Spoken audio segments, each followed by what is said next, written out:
feeling this way for far too long.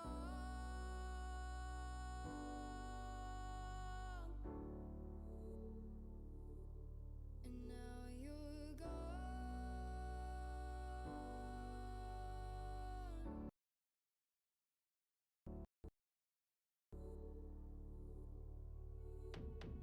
Took me away from all of my fears. Kept me away from all of my tears.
I'm trying to touch the States this time.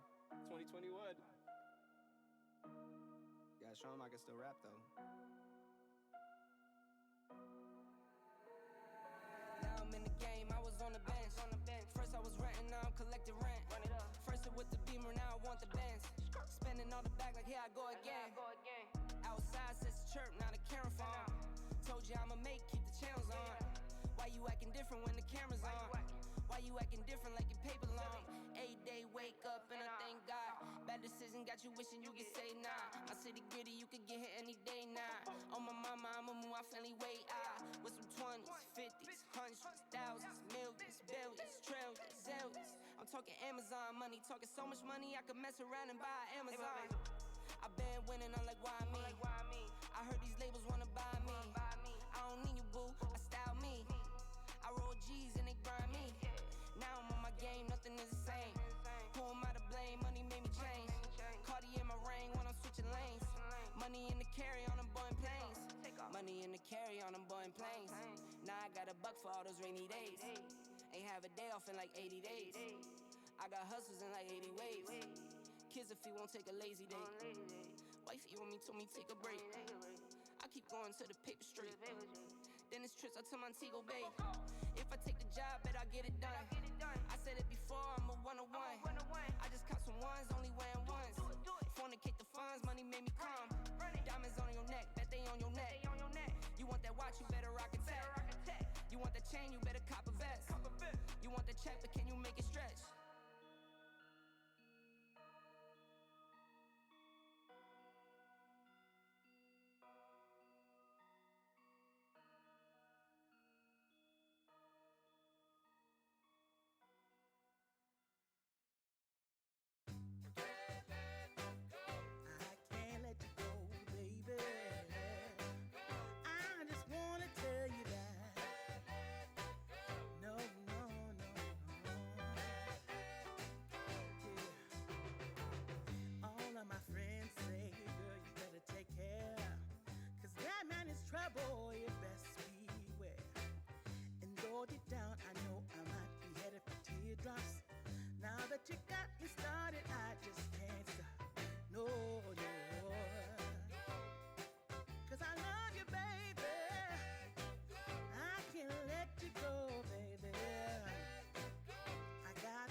feeling you'd come back and save me from all those lonely nights and heartbreaks.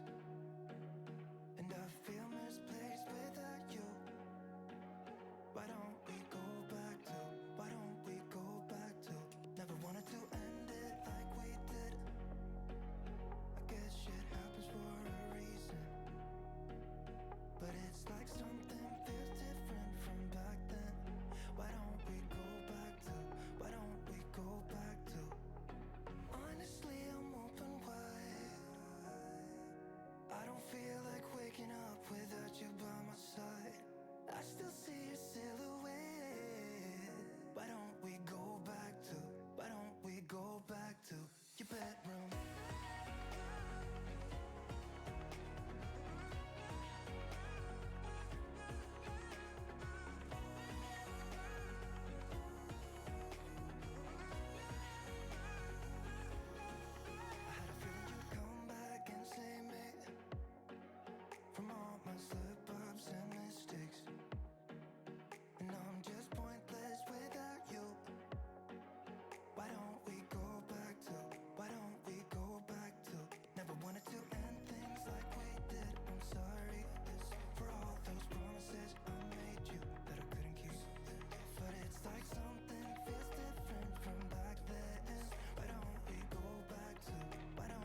find for sure.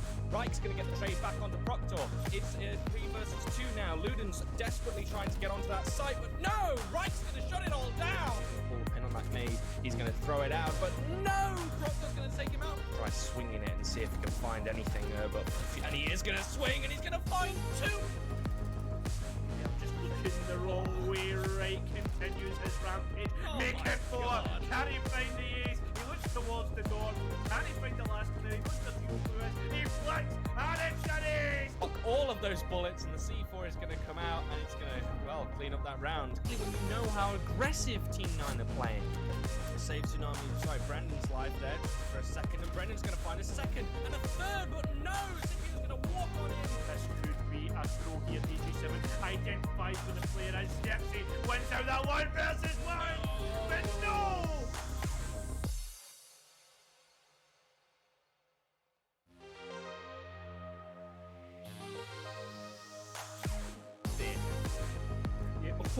Oh, what a shot! Second one coming up. Can they all line up? That's the question. Well, they certainly look like Blaze down. Left with it all to do. Diffuser in pocket, run straight into Victor. There are players right nearby him. Bides his time, and takes down Spack, who's trying to pull out his hammer without checking yellow stairs. And the refrag attempt from Magpie.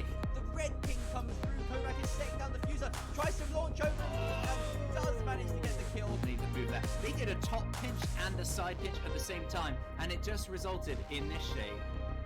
A loss. 10 centimeters picks up the first, and here he swings. He gets the supporting player first, and then the planter. Once it's stuck, 2 versus 5. Start this round. Thankfully, Duck is there to save things a bit. So much pressure on this East player. Duck gets another. What a great chance for Ludens. They're back to an even count. And the verticality.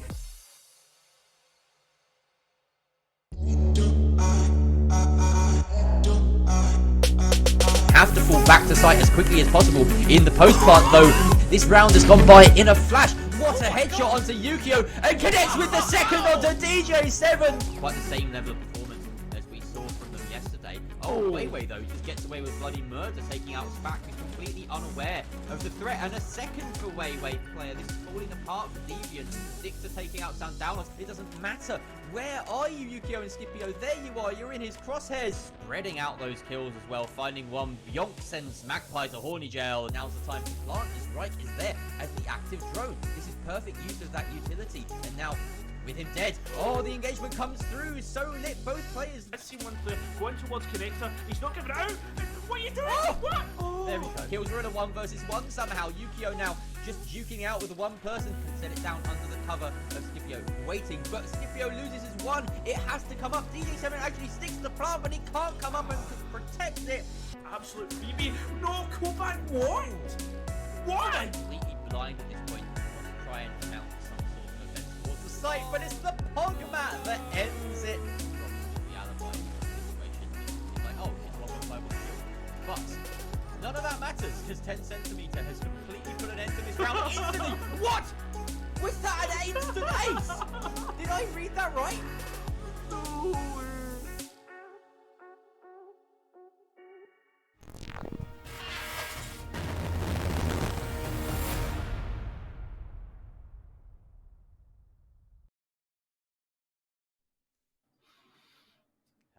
We are here. We are finally here at the grand final of Badass University All-Stars Season 3. I'm Jerry the Music Man. This is Cairo, but we have something far more important to introduce you to. Not just us two, not our lovely faces. The teams that we will be seeing today. We have something prepared very specially for you, and I think we're going to take a brief look at Team 9 and Imperium of Mandem.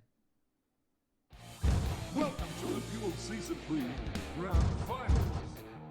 We have a great head-to-head for tonight's matches in a massive final.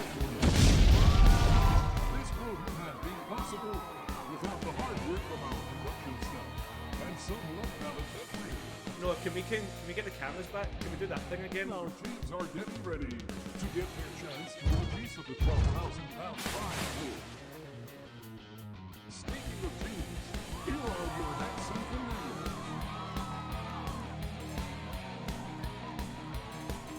Team 9. Aztec and the Romans have to fall back to site as quickly as possible in the post. Harder. This round is gone by in a flash. What a headshot onto Yukio. Imperium of Marble. There's the Digamon. Quickly. I've got 6 balls left. Triple kill again. Definitely off the list of young.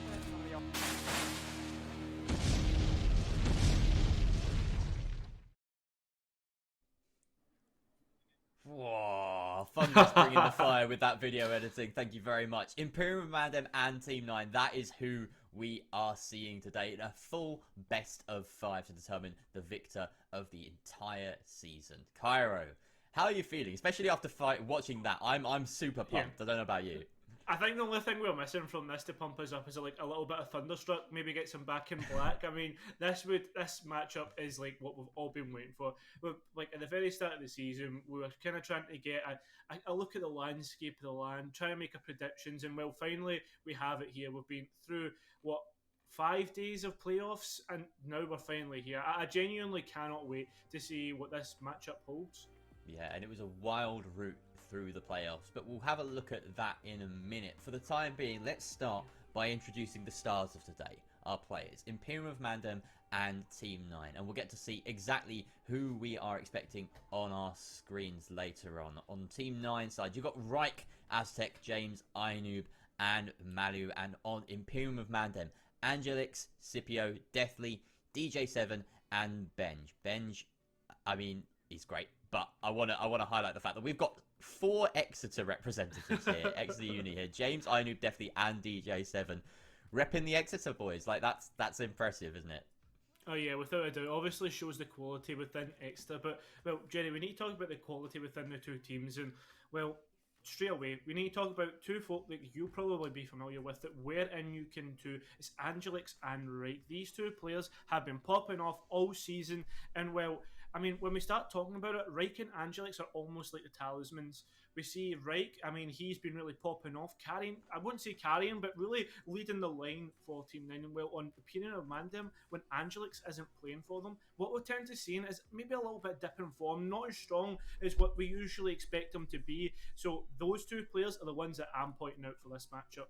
Absolutely, but as we've seen throughout these playoffs, anyone on these 2 sides can stack up. There was a beautiful clip that got highlighted twice there, not just in the flames of that wonderful video that we just saw, but also in the overall sort of highlights reel of James clutching 1v3 on Oregon. That was a fantastic clutch. It will just be seared into my mind, hitting every head perfectly.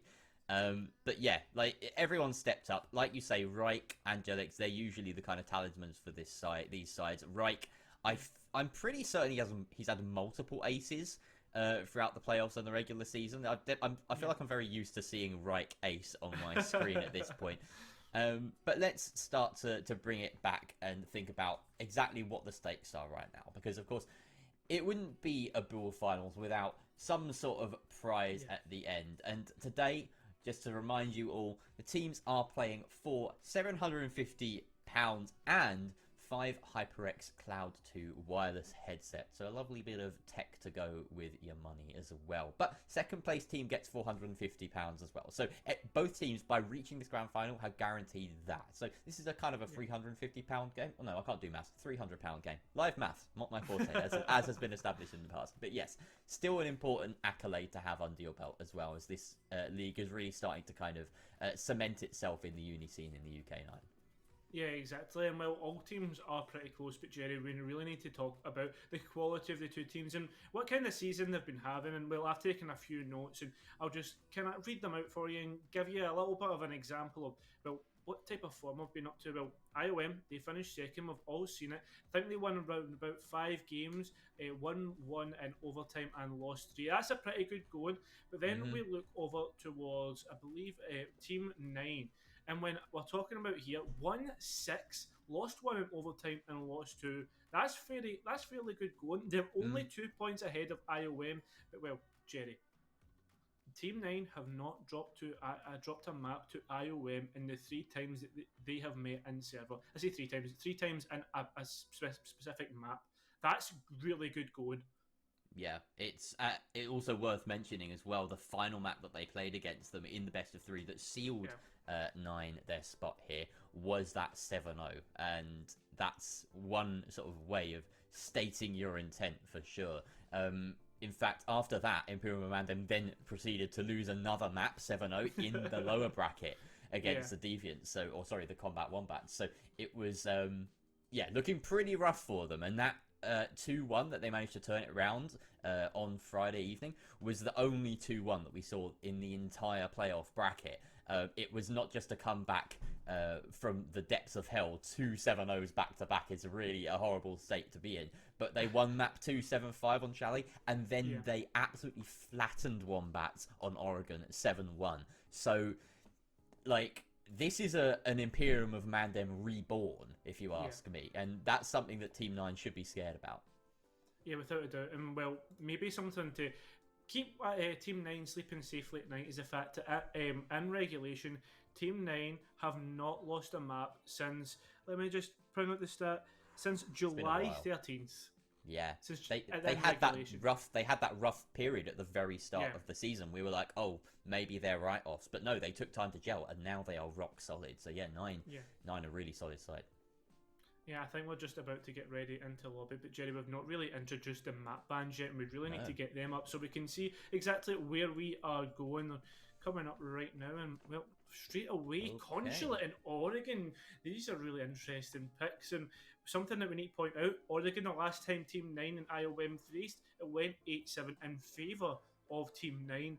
And also on top of that, Team 9 have been to Oregon 5 times, including playoffs and the regular season. So they'll be feeling fairly comfortable with that pick.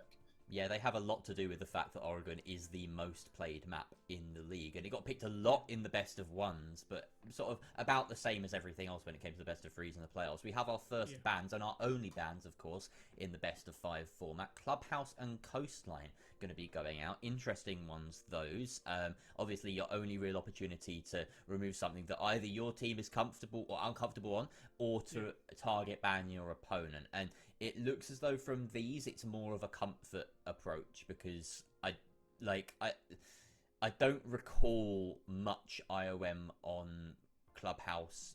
I recall a fair amount of IOM on Clubhouse. I don't recall much Team 9 on Coastline. So I think that's just kind of getting rid of things that these teams quite often will ban by the looks of it.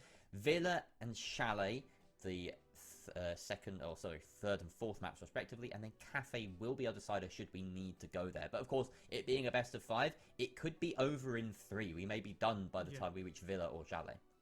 Well, interestingly enough, actually, Team 9 have played Coastline once, and it was in the last play day against Ludens, in which they won 7-5. Ludens fairly late Coastline, so that could be considered a good result, and IOM just thinking, let's not take the chance. Villa, on the other hand, is a very big IOM map. They like to play it very strong on the attack. I wouldn't say they're amazing on defence, but they really make up for that on the attack, especially when you consider that Villa is starting to go towards the attacker side in the current meta. Yeah, I feel as though the letting Villa through is an interesting move from Imperium of Mandem, because that is where they lost 7-0 against Team 9 only last week. So it's a brave call to make. Whether they thought that they just didn't play like themselves on that map. I mean, obviously, after a 7-0, you're going to be thinking it wasn't just the strategies. It wasn't just a case of being outplayed. It was something was internally wrong that day. You can't shake that. I mean, it is speculation, but also we've seen these two teams, duke it out. The previous map went 8-7. It went max OT. So they're clearly capable. They're clearly on the same kind of playing field, ability-wise, and something just happened on Villa. So brave of them to go back there again, but we'll see if it's a different story this time around. And like I said, we will of course see Villa, it's the third map, but Chalet and Cafe, we may get to see those as well. It gets snowier as we go on. Yeah, well, hopefully the form doesn't get snowier. But one thing we need to say here, Jerry, is the fact that, well, maybe on that best of 3 after the 8-7, IOM just felt the wind get punched out from their stomachs. And you know how that way, you winded way, like, I mean, you go up for a header, someone sticks an elbow in, you're just lying on the ground like for 5 minutes trying to get back up again. Maybe that is just IOM, and really they just couldn't recover on Villa. But for this best of 5, one thing we need to talk about is stamina. I mean, each of these teams really need to have good stamina, good mental stamina especially. Win your map, then let the other team win their map, and then just continue until you eventually get to a point where you can break serve, and then just continue on in that aspect. Yeah, you don't necessarily want to be forcing a really, really long game on a map that you know is difficult. Sometimes teams will go into these best of fives thinking, okay, this map 2, it is our opportunity to wind down, to let something go. And in that regard, sometimes it's the team that picks second that has a bit more of an upper hand, because then you get to those later maps after the picks and bans have become a bit more, regular. You may have traded map, you might be on 1-1, and then it's the team that wins their second map, their own map, that can carry forward with momentum. And so often we see 1-0 and then 1-3. Like, it just storms that way. So yeah, it really is a marathon rather than a sprint, and teams do need to consider that. First of all, we are heading to Consular, a map that we haven't seen all that much this season at all throughout the regular season or in the best of threes, but it is being brought out here by Team 9. IOM, how are you going to approach this? Is it going to be, an attempting storming of the gate? I reckon so. I feel like they think that they can take this team on Consular. There's very little intel out there. So, yeah, I hope that IOM don't just, give up this map. I hope that we don't see any team sort of handing over maps, quite honestly, even as strategically viable as it may be. It's still something that, it's not as fun. I want to see every map fought for tooth and nail. Yeah, that's it. I mean, we want a spectacle here, and straight away, nothing of a spectacle in the bans right now. Everything is pretty standard, although interestingly enough though, Jerry, Nomad is on the board. Team 9 have let her through, and so have IOM. Thatcher and Maverick getting banned out means that breaching will be a bit harder on that bottom floor site. Maybe making it, it is obviously very viable, but making the defenders that bit more comfortable. Mira getting banned, she's very good for the split site. So all in all, not crazy bans, but the one thing is that we have to point out Nomad getting through. Yeah, it feels like they're not really showing anything at this point, and definitely asking what second place is. It is £450, definitely, in case you wanted to know. So, yeah, this ban phase. I mean, it's fairly standard. The flores on your screen is not correct. That is a Thatcher, of course. Thatcher Mira being banned by Imperium of Mandem. I mean, this Thatcher Maverick is a very odd attacking pair of bans to see on Consulates, because you expect to see maybe the Nomad, in fact, quite often the Nomad, maybe the Thatcher's fairly normal, but with the Maverick, like, you want to see like a Jackal or I'm trying to think of another operator that's sort of vaguely related to that kind of style. Maybe a Gridlock. I don't think you get Gridlock, but either way, like something that influences the roam clear, something that influences not breach, because breaching is basically only especially relevant when it comes down to that bottom floor site. So I feel like, if anything, these are rather soft attacker bans. Yeah, and well, I mean, the thing is though, right, see, even double consolidated one site, we've kind of hindered the other with the split site taking away from it. Obviously Mira's a great operator and tends to be picked for that garage site as well. She can hold out, wait for the plant to come through, C4s and all that good stuff. Really gives a kind of safety place for players to hold, don't need to go out to pipes. But on top of that, she's really almost essential for bottom floor split site. And well, we haven't seen it being picked that much in Buell, and essentially, I mean, in EU it's not really picked that much. It's more popular in NA.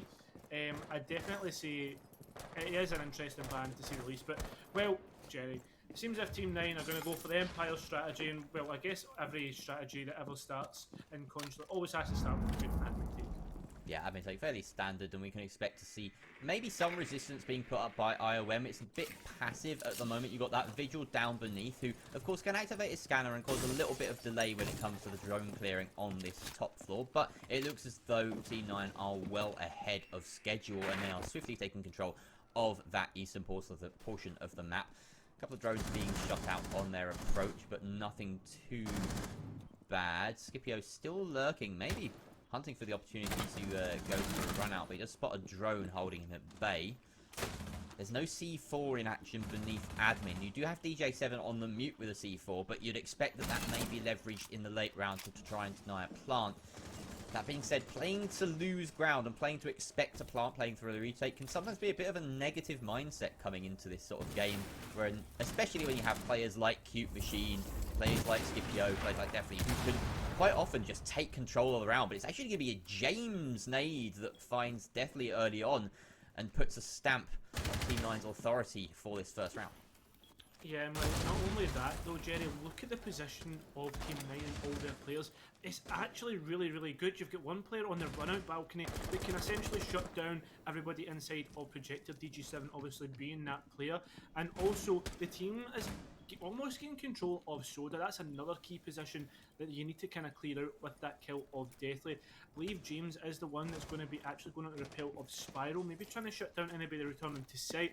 So far, I would say Team 9 doing really well here, but we are on the minute mark, so that means that we need to start poisoning ourselves for an execute. Oh no, I nearly pick up iNoob, taking Scipio out, and well, that's almost the roam shut down just like that. The plant will come down soon though. There's 45 seconds remaining, and the players are really starting to get more aggressive from Team 9. Excellent double GG being done by iNoob there, holding the flank, and now he's back up on that upside down repel, trying to watch the connector angle, but Cute Machine is going to give IOM some hope as he finds the head of Malu. Nade comes out onto DJ7's position, but it only chunks him for a quarter of his health. Cute Machine with a second takes out James. We're about to go to 3 versus 3. DJ7 takes the opportunity to duck down beneath with a C4, but in the meantime, Cute Machine has been put out of action after getting those 2 kills. Benji trying to find something at range with the carbine, but site control is in favor now of Team 9. Aztec can start a defuse plant. C4 already spent by DJ7. They have to swing here. He's got the angle. He can't see the feetsies of the ace. Oh, unfortunate. iNoob takes out Benji, and now it's all down to DJ7. Caught out by the air jab, and right will swing on down from short desk. That is a comfortable round, as it turns out, for Team 9. Yeah, that was a great round there from Team 9. Everything they did seemed to be, well, very methodical, very precise. It was almost like a scalpel, the way the nades were placed, the way the players were playing, and everything about it was just a great push. But it's only one round, Jerry. There's still plenty more to go. IOM will probably look to adjust and see what went wrong from that last kind of round. And well, I would say, Jerry, necessarily didn't need a big roam presence, because we saw Cute Machine DG7 dropping down at the bottom floor, then coming back up. Felt like a bit of a waste. Definitely see the early pick of Deathly was huge in that round, because well, it gave up the long desk position. Maybe they just get Deathly to drop off, play on that small desk area that you pointed out previously, where we saw Jackal swing out onto. So definitely IOM need to do a bit of adjusting here for the next push. Certainly do.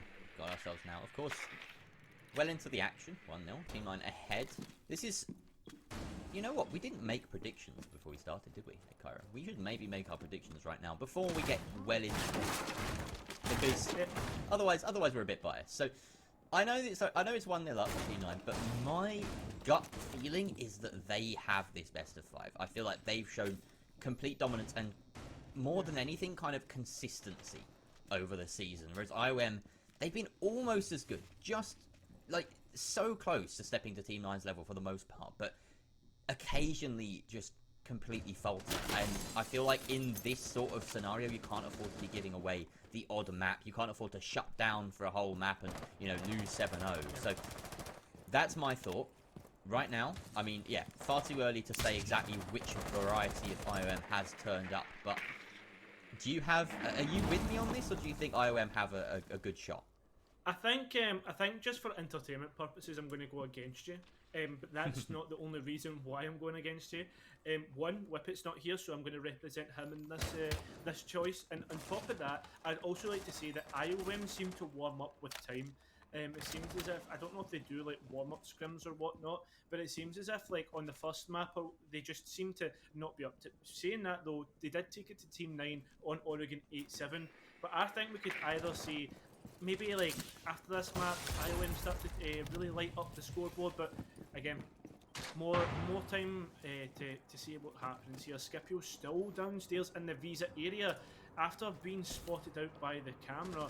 Is interesting. He's not even got a C4 to try and deny, and the hatch isn't even open to maybe catch one off guard. They've all repelled in Scipio. You really need to start rotating, going elsewhere. Deathly though, instead of actually going backwards and playing more passive, is so much more aggressive, and well, James is going to pick up that easy frag as we saw the swing coming through from Deathly.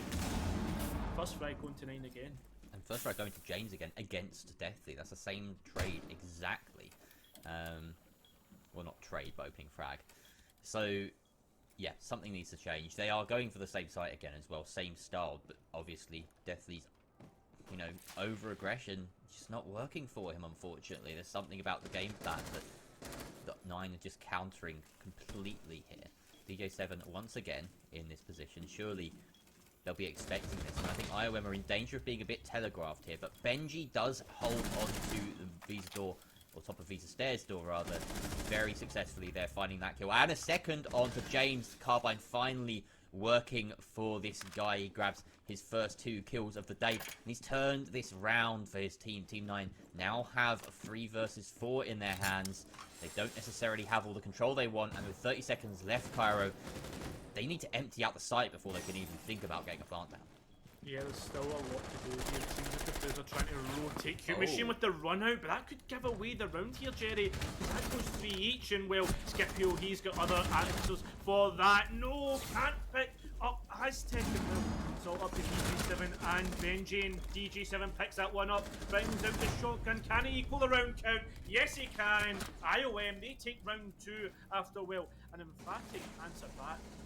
Yeah, and it was looking a little bit choppy there for a moment. With the man advantage, you'd be surprised to see Cute Machine go for that run out. Obviously expecting someone to be on that projectile repel, but he was just a little bit late to the party. That is the kind of playmaking that I do like to see from IOM, but perhaps in the wrong situation. That would have been far more warranted being a man down or at equal man count. When you're in that 4 versus 3 with only 40 seconds left, why not just hold? Why not just hold on? Like, there's no danger in it. Thankfully, we saw DJ7 lock it out on site. But again, there was, you know, for instance, the Vigil still lurking downstairs in Visa. Why aren't you rotating up Spiral? Why aren't you just making sure that your teammates can't be picked off one by one? Go for those refrags. I like that they gained the round. I just don't like how they did it. It was a little bit suboptimal, and I feel like IOM have to kind of tighten up the bolts on that top floor before their next attempt on it. Do you know something else what I like about this matchup, Jerry? Yeah. Is if you keep an eye on all chat, they're already BMing each other, and that is something that I love to see in a bit, especially in a best of 5, like grand finals. Like, come on, just BM each other, give each team a little bit of something. And the good thing is though, is like it's not as if it's like horrible things that are being said. It's just simple stuff which can easily get in the head of your opponents. So well done, DJ7 and Reich. Yeah, congratulations for your BMing. It's all part of the game. It's all part of the game. Of course, these teams and these players know each other quite a lot. Earlier, we were talking about the lineups and how you've got, I believe it was DJ7, Scipio, Inoob, and James, all hailing from Exeter. So they play with each other a fair amount. I may have got one of those names wrong. Correct me if I'm wrong. But either way, lots of Exeter players, and of course the uni scene, fairly close-knit in the UK. So everyone kind of knows each other, even across unis. And this is one of those leagues that kind of helps with that. So it's good to see, and it's good to see the camaraderie as well as the rivalry come through in-game. Yeah, without a doubt, mate. And well, we've got our own camaraderie and casting desk, mate. I've been really enjoying this. Yeah, it's been great. But finally, we get to close out the season together. I mean, oh no, we didn't. I was going to say we started in the playoffs together, but we didn't. That's unfortunate. I wasn't there for day one. What's also unfortunate is Inoob going down straight away, because I don't think much of the piano floor has been destroyed, and you don't have that sledge anymore. So, yeah, not good. Not good start. There's still lots of roaming presence as well from IOM. It doesn't look like Team 9 really even care about it, to be honest. Cute Machine's just being allowed to linger here. He's got another player with him on the top floor, and at the moment, Team 9, they've kind of slid themselves into a middle of a sandwich. They want to be the filling, and I mean, that's the tastiest part of the sandwich. You don't want to be that.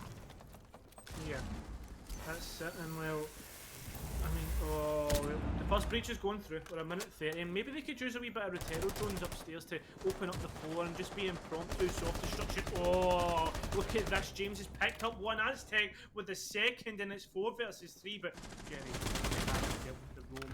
Cute Machine still available. Scipio will pick up Mali, but getting picked up by James. You can imagine Cute Machine will be coming through that circle desk area very soon.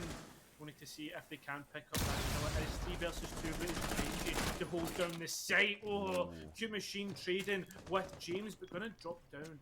And his comrade. Can they pick up the flag? It's not going to be the case, as we do see the swing from right. The G36 lights up, but so does the pistol from the Malusi. Run it, try and stop the plant.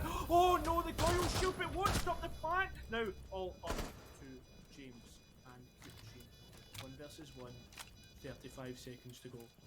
Who can pick up the frag? James has dropped off. He has clutched before, but can he clutch again? 2 drones to give away the position. And well, Team 9 will win out round 3. So close, almost clutching it out. Probably better to actually go for the kill rather than the Goyle shield there, Jerry. Just left things up to chance. Bad decision maker, but an almost clutch. I think the Goyo shield was protecting the player going for the plant, if anything. So he couldn't get the shot because it looked from our perspective like, you know, we get the outline. Sometimes that's a little bit deceptive. So from his perspective, I imagine it was just metal. Like he couldn't see the thermite at all and had to pop the shield. But, you know, pop the shield and then go for the shots as well. He kind of went round the black car and expected to be able to pick him off afterwards. But those extra, you know, milliseconds were what cost Cute Machine. A very valiant attempt, though, in the 1 versus 3. A very nice headshot onto Reich to start things off. But Reich was just incredible in that round. He got the one key frag deep in sight that allowed Aztec the safety to go for that plant. And that is Reich all over, essentially. He will be the one to try and make these daring plays that just define a round. It was only 1 kill, but everything before that was just sort of trades back and forth. Maybe IOM could have thought about returning to site a little bit sooner or striking on the roam a little bit earlier. It just felt a little bit disconnected from, you know, the flow of action on the site, on the ground. But, you know, we have the benefit of the aerial view. We get to see everything in the moment, and of course, these guys, they're communicating everything to each other, but I can't fault them. I would probably be that guy hiding and way too late, you know. I'd be out way too late. I'm often late to parties. I'm often late to various things. I'd definitely be the guy hanging out above and missing out on all the action there, I think. Fashionably late though, Jerry. Yes, it's true. Late. Oh! I see 4. Oh, I knew him. Taken out as the first frag of the second, the 4th round, just like the 3rd. It seems as if it's almost deja vu here in this matchup. The Rotero drone will get rid of the drone and the ADSs, but that's good destruction of utility anyway. Searching for more. Seems as if they're just going to get barbed wire. Can't get rid of the Cade Claw.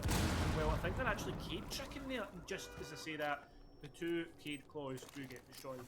It's almost unwinnable, that. I mean, it's a valiant effort, to be fair, but you're always going to be fighting against just the base mechanics of the game, especially if you have the speed of a exothermic charge coming out from thermite to contend with. The Kaid is just so ill-equipped to try and deal with that, unfortunately, for him.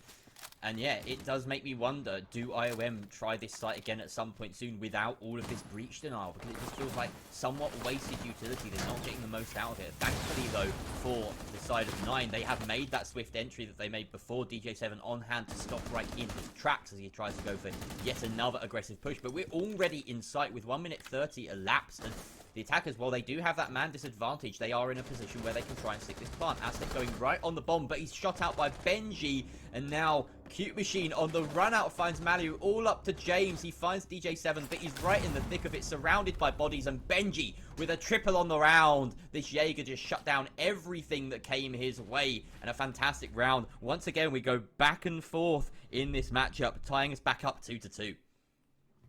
Jerry, we were talking about stamina and how these 2 teams are going to match up against each other, and already we can see that these teams are evenly matched. You asked, well, what IOM are going to turn up today, and it seems as if it's the one that can match Team 9 2-2 on the round scoring, and well, this is going to be a long night if this is the pace that we're going to set.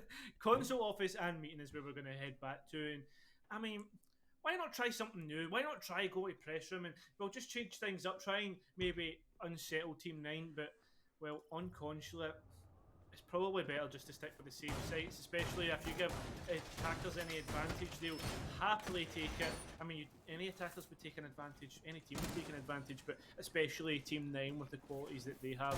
Don't see any changes that we need to notify the viewers of. I mean, do you see any? There's one correction I'd like to notify the viewers of. I think earlier I said Deathly was, or I think I said Scipio or someone was on exit. It's actually Deathly, iNoob, James, and DJ that will be exited on. So yeah, thanks to Science Our Observer for correcting me on that one. I don't want to get these things wrong. And, you know, this is our players' opportunity in the limelight. We represent them fairly. So yeah, good Exeter boys. Anyway, back on track, and we do see this top 4 defense coming out yet again from IOM. like you said though, not much to highlight in terms of differences. You still got the Vigil, you still got the Mute. So a fair emphasis on denying the droning capabilities of the defense or the attacking side. Aruni, I don't think was being brought before, if I'm not mistaken. I feel as though that's... She was. Oh, was she? Okay, well, in that case, we are completely the same. So, yeah. I don't know what the thought process is behind that, because honestly, IOM, they haven't looked entirely solid on these defenses. Even the round that they won, it was a bit shaky. And maybe it's just the execution and the playstyle that needs to change, not the setup. You know, the timing of the run out, for instance, could have been better. And if they just lock that down, then you've found Ainoob. And so far, taking out Ainoob has been a fairly important part of most of IOM's victories, because he's always going to be... you know, on that sort of flex position, whether it's flank holding or making sure that he's holding a key angle, and he's pretty astute at it, and we expect to see a few of those nade kills in the feed as well. So he needs to be careful. There's no Nomad, oh actually, sorry, there is a Nomad to protect him, but either way, he needs to be wary. Well, one point I was just waiting for the handler to actually kind of pick up on a point. It was actually Scipio hiding in Hunter instead of down below, obviously. Oh no, couldn't get away from the nade there. Great placement from right, but the point is Scipio was playing below Freezer, so the Vigil spikes would have been popping up in the drones no matter what with the way they're placed. Great C4 from Cute Machine, but he'd actually repositioned in towards Printer, therefore giving still the spikes, but actually being in a more aggressive position. Right now, it's still in favour of Team 9 after a great placement of utility, great fragging out from Reichenwell, a nice refrag from Cute Machine on the C4. We have wasted a lot of time, and finally, we will see the execute and the poison, all the utility burning coming out in the next couple of 10 to 20 seconds, and then the execute coming through shortly. It will end up in a frag fest, Jerry. That's one thing I can guarantee. Very slight adjustments in aggression levels from IOM and just making minuscule differences in the round, but they're still on the back foot. That should have something to say about it, though, as DJ7. Let's rip onto James, and they've lost their ace before he can get... Oh, sorry, that's not the ace. Aztec on the ace, so they lose the Jackal. So not the biggest problem, but one smoke went out. I don't believe we saw both, so that makes the execute a lot harder. DJ7 having to drop out of sight, does still have a C4 in hand. No, he doesn't. Oh, has he pre-placed it? I feel like I watched him hold it. To get that kill. Okay, yeah, of course, I'm blind. Okay, Ainoob finds Cute Machine. Benji taking out Reich in response. We got a 2 versus 2, but site control now in favor of the attackers, and Aztec sticking it down in a bit of an off position. He comes up because he knows he's under pressure from Benji. Get his head taken clean off, but Ainoob responds. And now 1 versus 1. Timer hits the red. Where is DJ7? He's trying to open up this Banshee, and he manages it. Oh, does he go for the plant on the other side? Yes, he does. DJ7 hiding inside a coffin, and Ainoob behind the hard wall, but with 3 seconds left. It looks like Ainoob will be successful. This is going to be a matter of milliseconds. Can he pop up in time? No! Oh. DJ7 just about makes it with the SMG-11. Fells Ainoob and gets like the counter defuse off. This is going to be a matter of milliseconds. Can he pop up in time? Close. No! Oh. That was a lovely replay there, just to see DJ7 coming through the rotate just about makes the impending doom onto the opposition of Team 9. But something we need to say is DJ7 is IOM's clutch master. We've seen him throughout the season. The one time I can remember, and probably everybody else can remember, is the White Stairs rotate jump in, where he managed to kill the diffuser and then just prone, winning the round. Great play from him, great acknowledgement of where the other players were positioned and, well, knowing of the timer. So, well played from him in that round as well, just being able to kill out that diffuser. And, well, Jerry, we now head to lobby and press room as IOM attempt to create a full complete rotation of sites. And with that being said, if the defenders take the advantage, well, one thing we have to say is this doesn't really happen on Consulate oh so often. And it could be enough to steal from IOM as well. Remember, we're in a best of 5, no ban to begin with in the best of 5 ban phase. This is a map pick straight off the bat from Team 9. This is their map. You should be backing them to win this fairly comfortably, and if IOM get that 4-2 split on their defensive half, then they'll be looking fairly solid going forward. So this could be a serious heist in progress. Oh, goodness me, though. Scipio taking a ton of damage from Deathly's impact nade. You know, a little bit of instant karma as Deathly doesn't fit to hot himself either. Looks as though Reich caught a wind of that on a drone as well, so everyone got to see. That's very nice. But the most important thing to look at on this lineup right now is the fact that Deathly, he's got that 2x scope. He's not peeking out a window at the start though. He's too busy typing, so he misses the opportunity to go for the spawn peek that is half the reason you bring the Brook. Yeah, without a doubt. And well, I mean, I just want to go back to your point of like the fact that this is Team 9's pick. I just wanted to emphasise the fact that like out of 7 maps, right, all 7 maps are available. Team 9 picked this one, and it's not as if like IOM had picked first. They got all 7 maps. So I just wanted to emphasise that point entirely, because that's probably the most important thing right now, and something that's important and questionable is Scipio on the roam, especially when the fact that he has those echo drones, and well, not in pocket, but they'll be placed elsewhere and be, imagine, picked up for the denial. But he's on the roam. Yes, it's a good gun that he's got in hand, but surely you'd want to keep him safe, keep him hidden, and especially the fact that he's got half HP. Yeah, I feel like maybe he's just playing ranked Echo, which, I mean, even ranked Echoes are usually safer than this, but he's droning himself into areas, he's trying to pick up frags off his own stuns, perhaps, and playing very aggressively in this Soda Machine area. I mean, he's died in this spot or nearby, either up or down. He's been on this sort of eastern half of the map and died pretty much almost every round playing that sort of style, so he needs to be careful. He is falling back to yellow stairs. He does have a protection. Cute Machine is now in the most advanced position. 7 kills on the board already for this player. We know exactly what Cute can do when the time is right, and back him in any gunfight. Does get warned of the presence of the sledge on the window, but Scipio with the kill on James, and that's a Jackal down. Just holding this long desk from range. Very nicely done, tagging in and out with the combo of Cute Machine, who's just sitting there, but he doesn't expect the push through Projector, and that's an easy pickup for Reich. Quite surprised that he was even looking out the window at this point. So 4 versus 4, and that's Scipio's cue to exit. Yes, and well, there's 50 seconds remaining. Maybe Angelix was just enjoying the scenery. I mean, it's a lovely place outside the consulate. I mean, we see all the construction sites, lovely trees. clear skies. Yeah, exactly. Palm trees as well, specifically. I mean, what's there not to look at? Loads of cars. I mean, Smoking pillar. Like, there's a fire in the distance out there. Maybe it was fireworks that just went wrong. Maybe well, we're not gonna. I was gonna make a Formula 1 reference, but I've just started watching it, so I won't do that. One thing we need to point out: the diffuser is going down with 20 seconds remaining. The denial coming out, and so is all the frags. Just like that, IOM shut down this plant attempt, and well, Reich and Ainub will need to try and rescue it. No rescuing happening. All up to Reich with a diffuser in hand, and the crossfire coming out. IOM winning the 4th round in a complete rotation being done from them. So Jerry 4-2 split in favour of the defenders as they now move on to the more favoured half of the attack. If I'm a Cute Machine, I'm typing a question mark in chat right there. This is a revenge for the one he got from Reich, because that execute was puzzling. Not enough control around the map to warrant it, if you ask me. No attempt to clear Spiral, no attempt to clear out the Echo drones, and you knew that there was an Echo on board.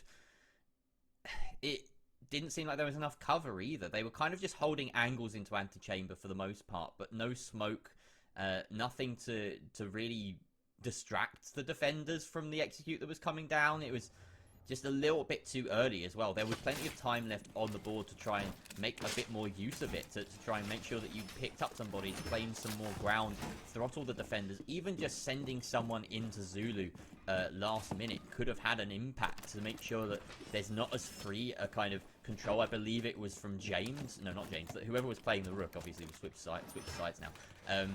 Whoever was on the Rook on the defense, they just sort of lingered around the circle desk and were able to pop up and click heads at the end. So it wasn't...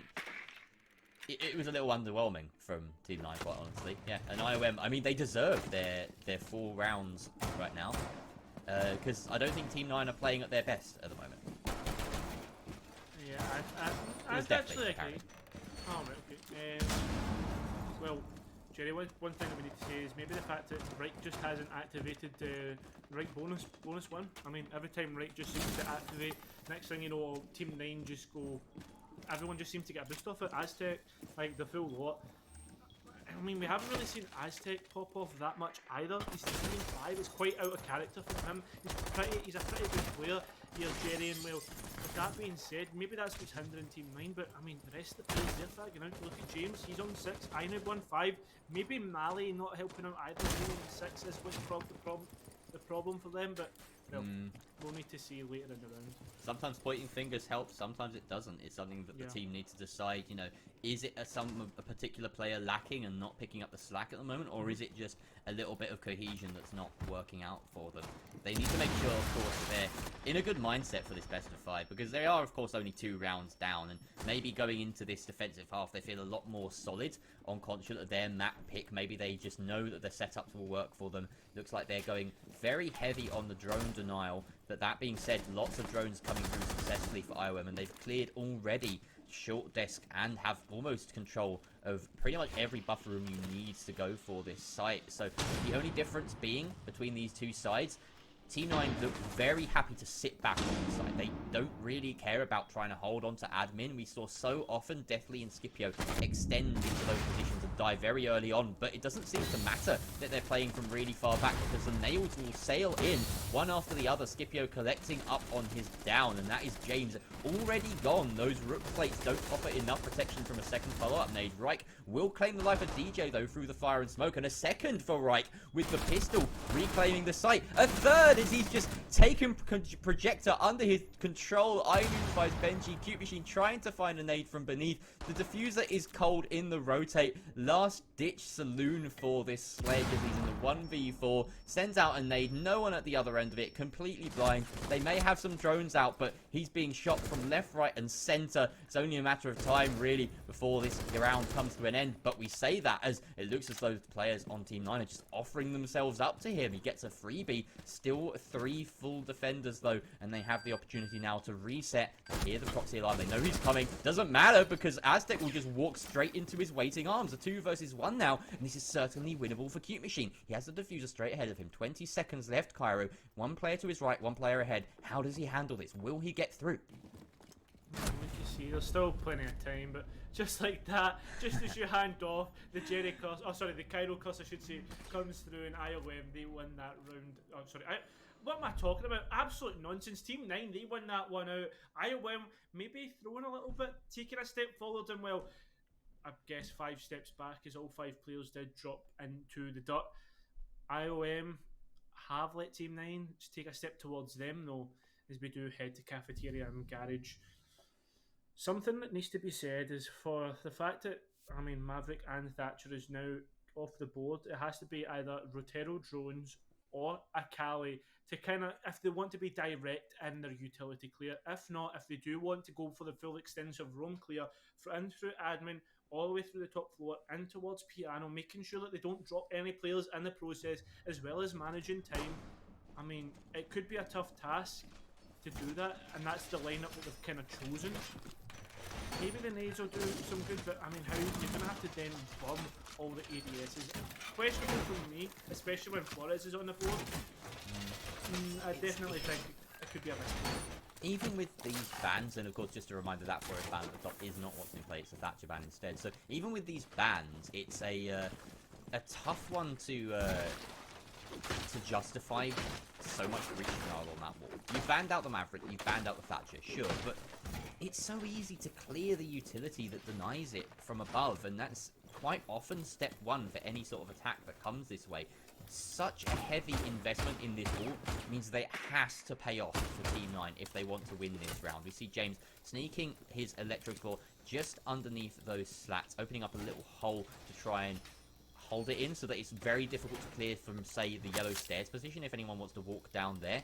He's making sure that every single wall is electrified as much as possible, and that center one will most likely persist, but the one on the far southern side, or panel 3 as it's often called, it can go down, and that's the one really that most attackers will be prioritizing, is their entryway.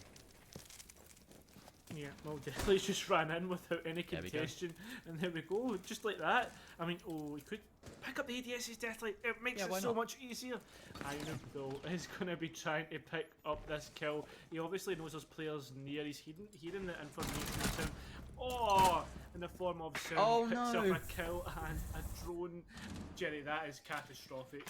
Yeah, you see the flank throw just not being watched. Oh, the timing from Benji, so poor. Unfortunate for him as Inoob swings, takes out most of his HP. He's lucky to get away with it. You really got to be hitting heads with those Ronis. Air jab goes out, and that will offer some protection for this area. They do have pretty much full control now of this sort of piano, antechamber, main lobby area, and that's really all you need as attackers, as long as you don't expect some sort of flank from above from those hatches, and that is, of course, still a factor. It's such a dynamic map, this one, for Roamers, that Aztec right now, though he doesn't really have the utility in hand to create those sort of rotations for himself, can still strike coming down various staircases. James will take out Cute Machine, and that is a major threat in terms of fragging capability removed from the hands of IOM, and a 5 versus 3 is brought back to a 5 or 3 versus 4 as Benji takes out Malu through some of these vertical holes. Their presence above the site is starting to pay off, but with a minute left, they need to get an execute down, and there's still a lot of key positions, namely pipes, that Reich is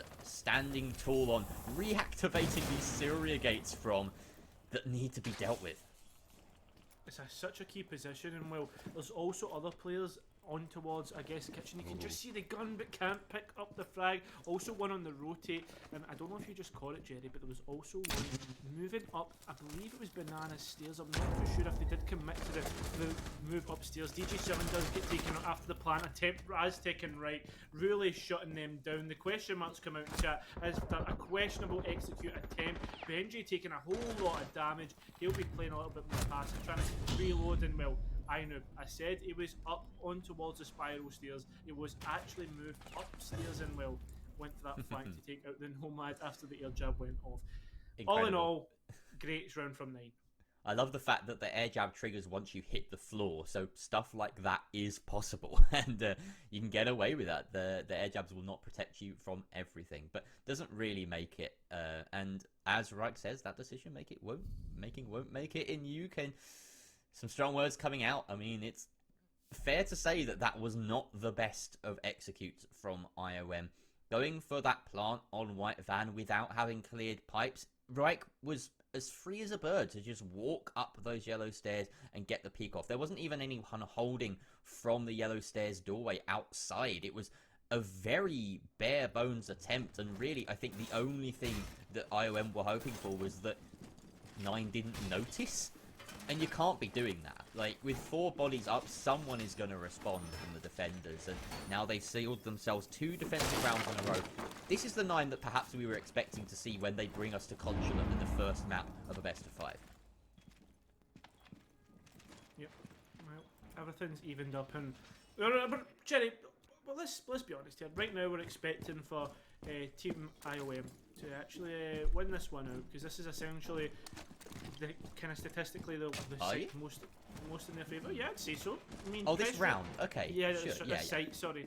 You're expecting IOM to win this one. Statistically, it's in favour of the attack. Personally, say so. One that defenders don't really like defending because it's a lot harder, requires a lot more coordination, communication, all that good stuff. So right now, 5-4, and then we head back to the other 2 sites, the 2 main sites, where you really expect Team 9 to win out this whole matchup if we are going in favour of the trends so far that we've seen in the past couple of rounds. On top of that, though, one thing I want to mention is maybe Team 9 have just woken up now. Maybe they have just started to really go forward, and I don't know if you saw that, there was a flash on the garage cam that may have just given away Cute Machine's position, but definitely not. Oh, James, though, with a follow-up, maybe undetected. This is quite sneaky. Very high roll from the Rook trying to follow up on this aggression that the Doc brought out. And Cute Machine has opened up the hatch. That may be James's cue to start aggressing, but he knows that there are multiple bodies here, so he's playing it very passive. Right goes for the run out, takes out Benji, but Scipio is repelling just overhead to find Reich instantly. Aztec trying to fight through this hatch that's been opened from beneath, and Cute Machine will end him, but not completely, as he's DBNO now. Oh, slicing the head of Cute Machine at range is that Rook finally striking from beneath, and Malu is in a position where he can res the downed Echo. He will do just that to bring us back to 3 versus 3, but no, he's under some pressure from Deathly. The stray bullets make sure that it's a harder job, but he still manages to get him up. Now, piano control almost in the hands of IOM on this execute. No option for providing pressure around in lobby, but they do have Ace to try and half reach inside of Zulu. James at range deals another death the way of Deathly, and now 2 versus 3. IOM have fallen behind in this game, in this round as well. Now, getting those breaches off maybe a little bit too late. They do have an opportunity to plant, but they've got echo drones. They've got long angles being held against them to worry about. And what do they do from this position but try and scout out and go for frags? Yeah, without doing. Well, Jerry, you said it might be a little bit too late, but we are on the 45-second mark, so plenty of time to do things. And DJ7, don't push him in the diffuser. He's done it, and he's looking the wrong way. Me giving away that frag. No, he picks it up. Skiffio has went the opposite way though, as DJ7 does get down. Skiffio has the region, finds the route, but no, Mali pops out at the right time, and well, Team 9 have really woken up. They have started to pop off. They win a complete rotation of all sites, but this time at least IOM have the initial information of the setup. That was about the best both teams have looked so far. That ending skirmish, I think every single player did that perfectly, and the only reason we saw Team 9 win it was because they were a man up, and they all were coordinating so beautifully, both the 2 on IOM and the 3 on Team 9. It's very rare that you get to see that sort of final fight go down around the bathroom area. Really interesting angles that we saw. The very first engagement, ducking into the toilet cubicle after sort of peeking round and spotting the prone player.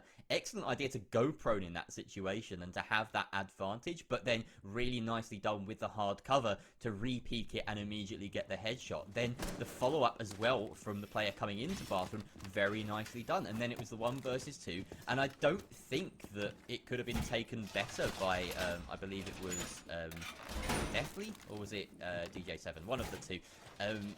The remaining player in Antichamber. That was just the fact that they were swung on by both the remaining defenders. You can't do anything about that. So I'm really excited because that is the first moment today that I feel we've seen both teams wake up, and I think we've got a game on our hands now. Yeah, without a doubt. Well, hopefully, I mean, the pace can keep up in future maps, but we need to focus on content right now. No impact mishaps this time in this round. They're not taking a leaf out of IOM's book, but well played. They're just opening up that desk, by the way, just so they can get more angles and really mean that no one can creep up on them. Well played from Team 9. May as well use the destructibility to your advantage if you can. I mean, it's similar to that the bar in upstairs cafe. You know what I'm talking about? Yeah. Everyone knows cafe. We'll see that later, but that is just kind of the example I was giving on. Right now, it seems as if we are going for the same old admin take every single time. Jerry will probably see it coming from here, the take, unless we see maybe a switch up onto repels if we actually get to revisit this site, but right now, it doesn't. Oh, Reich managing to take out that breaching patch there with a bit of a spray. We just heard the little sound cue and goes for the lucky shot, but definitely already having scarpered away. Does get away with maybe a little bit of damage. He won't be too happy about that, but at least he is alive. Reich still playing in this position. We saw him have such an impact on this hold last time round. DJ7 was very nice on the mute on the opposite side of things, but Reich is just stellar. And right now, Cute Machine finding Ainu very much advantage IOM, and Aztec does take a lot of damage from that bathroom repel, but he does manage to scarp it out of there before the nade can flame him. A drone on Reich's position doesn't stop him from going from the swing, but he misses the shots, and Scipio punishes accordingly. 3 versus 5 now for IOM. They've got much better handle on this round than any of their other attacking rounds so far. They need to quite quickly get one here, otherwise they are in danger of going out on this first map. But Maliu has managed to finally find a frag for Team 9 in response, peeking the door again, but with a goo mine in hand. That's not the way to do it. DJ7 now has clear chance to stick this diffuser, and James and Aztec, they are scrambling to try and do something about it. Aztec so low. Cute Machine on that window repel cuts out the connector player, and now Scipio closes it out. Very solid round there from IOM. They are looking like a different breed after that last round. Yeah, now both teams are even on the round count once again. And I mean, I said it before, I was talking about how the fact that it was all coming from down to like initial gunfights, maybe the fact they didn't have information on sites before, but IOM with the initial initial information this time, I mean, they really are doing well. They really are taking it to Team 9. And, well, Jerry, you get to see our beautiful faces once again, but plenty to talk about in this matchup so far. Absolutely. It's been a really good way to set us off, because I was thinking at the start, like, oh yeah, you know, you might get the odd map that's kind of just given up to your opponent. You know, they chose Consular. It's very easy, for instance, for IOM in this situation to think, hey, we won't waste our energy. We haven't, you know, prepared very much for Consular, perhaps. This is just speculation. And this is somewhere where Team 9 are very clearly happy to go. So, you know, we'll let this one slide, get ourselves in the groove, you know, hit a few heads, and then take it to them on Oregon, which would be the next map. But they have actually given a good fight. You know, 4 defensive rounds was a very good start, and now it's just started to slip for them on their attacking half. But that round is definitely a representative of a hope moving forward, because it was super solid from them. They were hitting every head that came their way. Maybe a couple of misplays on the side of 9, and that's something that IOM will absolutely look to capitalize. Maybe get in the heads of your opponent's mount. You've finally managed to stop them on a CEO defense. Maybe you can take them down another peg or two. Maybe when it comes to the garage and you get, you know, a slightly more coherent execute, taking down the key players in anchor positions, which, you know, it's within their capabilities. I think that they just lost that round strategically, for instance. Like, it's within the realms of possibility for IOM to claim this map. It's the long and roundabout way I'm getting to that point. Yeah, well, another thing is that we need to put stipulations on everything that we see. Maybe this is just a defender-sided conflict that we're seeing from both teams with the way the bans have went. Yeah, we've left the Nomad out, which should mean that both teams are better on the attack. But that's not to be so far. We are seeing lovely replays here being picked up by a replay up, but everything that we need to say here, Jerry, is, like, obviously with it. Oh, sorry, I was just scratching my ear there. Sorry, for God's sake, Peak, and I'm kidding. No, I'm only joking. But the fact that what's it called, on that bottom floor site, right? You don't take a Flores and he's up. He's literally the king of clearing utility so far. He's really been a great kind of substitute for Thatcher. And I mean, you were talking about clearing key positions on that bottom floor. Imagine you had a Flores and those Rotero drones being able to go in and maybe move someone like Reich into a much more open position, and then someone just cleans him up from the breach. That would be easy done. That was another key point, was the fact that DJ7 was able to actually pick up that frag. I'd definitely say this match so far has been a game of executions and not in terms of good ones. Yeah, there's been very little kind of determined in the early round. A lot of the roams and roam clears have been fairly even-handed, and it has come down to the final 30 seconds to see who is actually going to claim a round or so. But a lot of the time, they have been very decisive, because either the executes have been very clean, they've had, you know, every box ticked on the attack, or they've just been a little bit haphazard and they've been missing key positions. Here's that round in question, for instance, where Reich was just allowed to persist from that pipes position. There was no real pressure from above, despite the fact that all of the ADSs were invested on the drone hole, essentially. No nades, no angles being held against him, no one even standing on the yellow stairs doorway. And, you know, we know that IOM understand this map to an extent, because it's been in the game for so long, and piano control is super important, and pipes control is super important. So we'd expect them to maybe sort of right some of those wrongs this time round, as we look set to go to the garage for the next round number 11. We are in fact going to see 12 rounds no matter what on our map 1, so that's exciting news. But yeah, I do hope that IOM sort of shore themselves up there, because it would be really disappointing to see them make the same mistakes twice. Yeah, another thing that would be fairly good, Jerry, is the fact that, I know this is going to sound terrible, and I really don't hope it happens, but as we get further and further into this matchup, and I was questioning the mental stamina and just the stamina in general of these players, we will start to see a lot more mistakes. There will be that the margin of error will be getting a lot bigger. So seeing these two teams and how they really shoot up is going to be interesting, definitely, without a doubt. Absolutely. Yeah, the stamina factor is certainly a thing, and while we wait for our final person to come back into the lobby, maybe we should look at the fact that these bans, like you say, the Flores making his way through is fairly impactful, but more so the Nomad. The Nomad has played a big part in how these games have turned out, and whether it's the fact that, I mean, she's being brought consistently. A lot of the time for the attacking side, she's being relied on maybe a little bit too much or Yeah. not being utilized in the best possible fashion. So we saw, for instance, a lot of flanks come through onto the players inside of IOM when they were controlling that sort of yellow stairs piano area, and that's because there were drones that weren't being sat on. Like, there was a drone on the soda machine on yellow stairs that could have been being watched, and if it wasn't for that, then we didn't see the Mozzie get the instant pick at the very start of that round. So, you know, these freebies, they come about because of over-reliance on certain utility, and the Nomad hadn't gotten into position to actually sort of set down that air jab in that instance. So, and then later on, it didn't even save her own life. I mean, it was the 4 versus 1 at that point, but you know, you can't rely on it for everything. Quite often, the defenders, they're able to get the kill before the jab triggers. So they do need to keep a handle on things. Nomad can give you sometimes a false sense of security, and IOM, they need to make sure they're still on those flank drones. They're still keeping tabs on these roaming players, because Consulate is a roamer's playground, and if you don't do that, then Team 9, they're in danger. Well, IOM are in danger of Team 9 running riot. Yeah, without a doubt.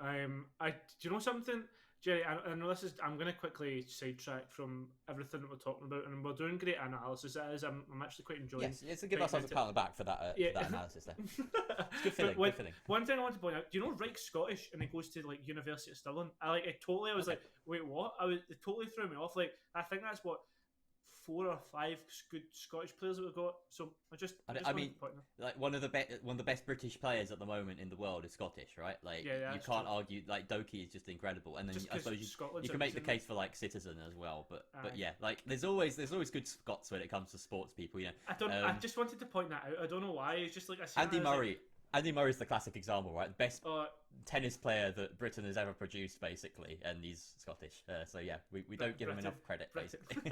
He's British when he wins, but Scottish. Yeah, exactly. That's the classic saying, isn't it? British when he wins. Yeah. Oh man. Love it. Oh, you know what? Okay, I'm gonna let you you guys at home in on something. Me and my other half, we went up to Scotland a few weeks ago, and we missed out on the opportunity of meeting Cairo one evening because he was busy casting. We were like all ready to meet up, have a good night out, maybe watch some of the Mexico Major, but then that would have been good. Yeah. Oh well. So at some point soon, we're gonna have to do that. But that'd be awesome. It's very hot right now in London at the moment. This is about 26 degrees outside, and in this room I've got like lamps on me, and I'm pretty sure it's pushing like 31, 32 in here. I don't know, what's it like up in Scotland? Is it nice and breezy? You're gonna make me jealous? No, it's actually really clammy, so it's horrible. Ooh, okay. I might be breaking like some sort of rules here, but I'm gonna turn my camera around just so you can see how you can just see how like horrible it actually is. Right, wait to see this. Like, look how horrible that is. Oh god, that's like a blanket. You could imagine all the humidity just being kept in. It's horrible. Oh man, that's horrible. Yeah. I mean, it's really sunny out here, but just as humid. It's really not nice. We may well cut to a short break for the time being, just to let ourselves cool off, because it seems as though there are some issues going on with the lobby behind the scenes, and thankfully with this size screen you can't see what's going on in the tiny text chat, which is something that's useful. But yeah, we'll let them sort things out behind closed doors. So let's close those curtains for a few minutes, and we'll be back with the rest of map 1 very shortly. DJ7 having to drop out of sight, does still have a C4 in hand. No, he doesn't. Oh, is he got 2 versus 2, but site control now in favor of the attackers, and Aztec sticking it down in a bit of an off position. He comes left. It looks like Ainu will be successful. This is going to be a matter of milliseconds. Can he pop up in time? No! DJ7 is going down with 20 seconds remaining. The denial coming out, and so is all the frags. Just like breaking Ainu will need to try and rescue it. No rescuing happening. All up to right with a diffuser in hand. Die very early on, but it doesn't seem to matter that they're playing from really far back, because the nails will sail in. Second follow-up nade. Reich will claim the life of DJ though through the fire and smoke, and a second for Reich with the pistol reclaiming the site. A third as he's just taken projector under his. Will he get through? We can see there's still plenty of time, but just like that, Banana stairs. I'm not too sure if they did commit to the move upstairs. DJ7 does get taken out after shutting them down. The question marks come out in chat as a questionable execute attempt. Benji taking a whole lot of damage. He'll be playing a little bit more passive, trying to reload, and well, Ainu started to really go forward, and I don't know if you saw that. There was a flash on the garage cam. He may have just given away Cute Machine's position. That may be James's cue to start aggressing, but he knows that there are multiple bodies here, so he's playing it very passive. Right goes for the run out, takes out Benji, but Scipio is repelling just overhead to find Reich around in lobby, but they do have Ace to try and half reach inside of Zulu. James at range. Second mark, so plenty of time to do things, and DJ7 don't push him with the diffuser. He's done it, and he's looking the wrong way. Me giving away that frag. No, he picks it up. Scipio has went the opposite way though. As DJ7 does get down, Scipio finds the route, but no! Mali pops out at the right time, and well, Team 9 have really woken up. They have out of there before the nade flame him. A drone on Reich's position doesn't stop him from going from the swing, but he misses the clear chance to stick this diffuser, and James and Aztec, they are scrambling to try and do something about it. Aztec so low, Cute Machine on that window repel, cuts out the connection.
to find for sure. Reich's going to get the trade back onto Proctor. It's 3 versus 2 now. Luden's desperately trying to get onto that site, but no! Reich's going to shut it all down. Pull the pin on that nade. He's going to throw it out, but no! Proctor's going to take him out. Try swinging it and see if he can find anything, and he is going to swing, and he's going to find 2. Just looking the wrong way, right? Continues his rampage. Make it 4. Can he find the ace? He looks towards the door. Can he find the last 2? He puts the fuel through it. He flicks, and it's an ace! Block all of those bullets, and the C4 is going to come out, and it's going to, well, clean up that round. When you know how aggressive Team 9 are playing. Save Tsunami, sorry, Brendan's live there for a second, and Brendan's going to find a second and a third, but no! Scipio's going to walk on in. This could be a throw here. DJ7 identifies with the player as Dempsey. Wins out that 1 versus 1! But no!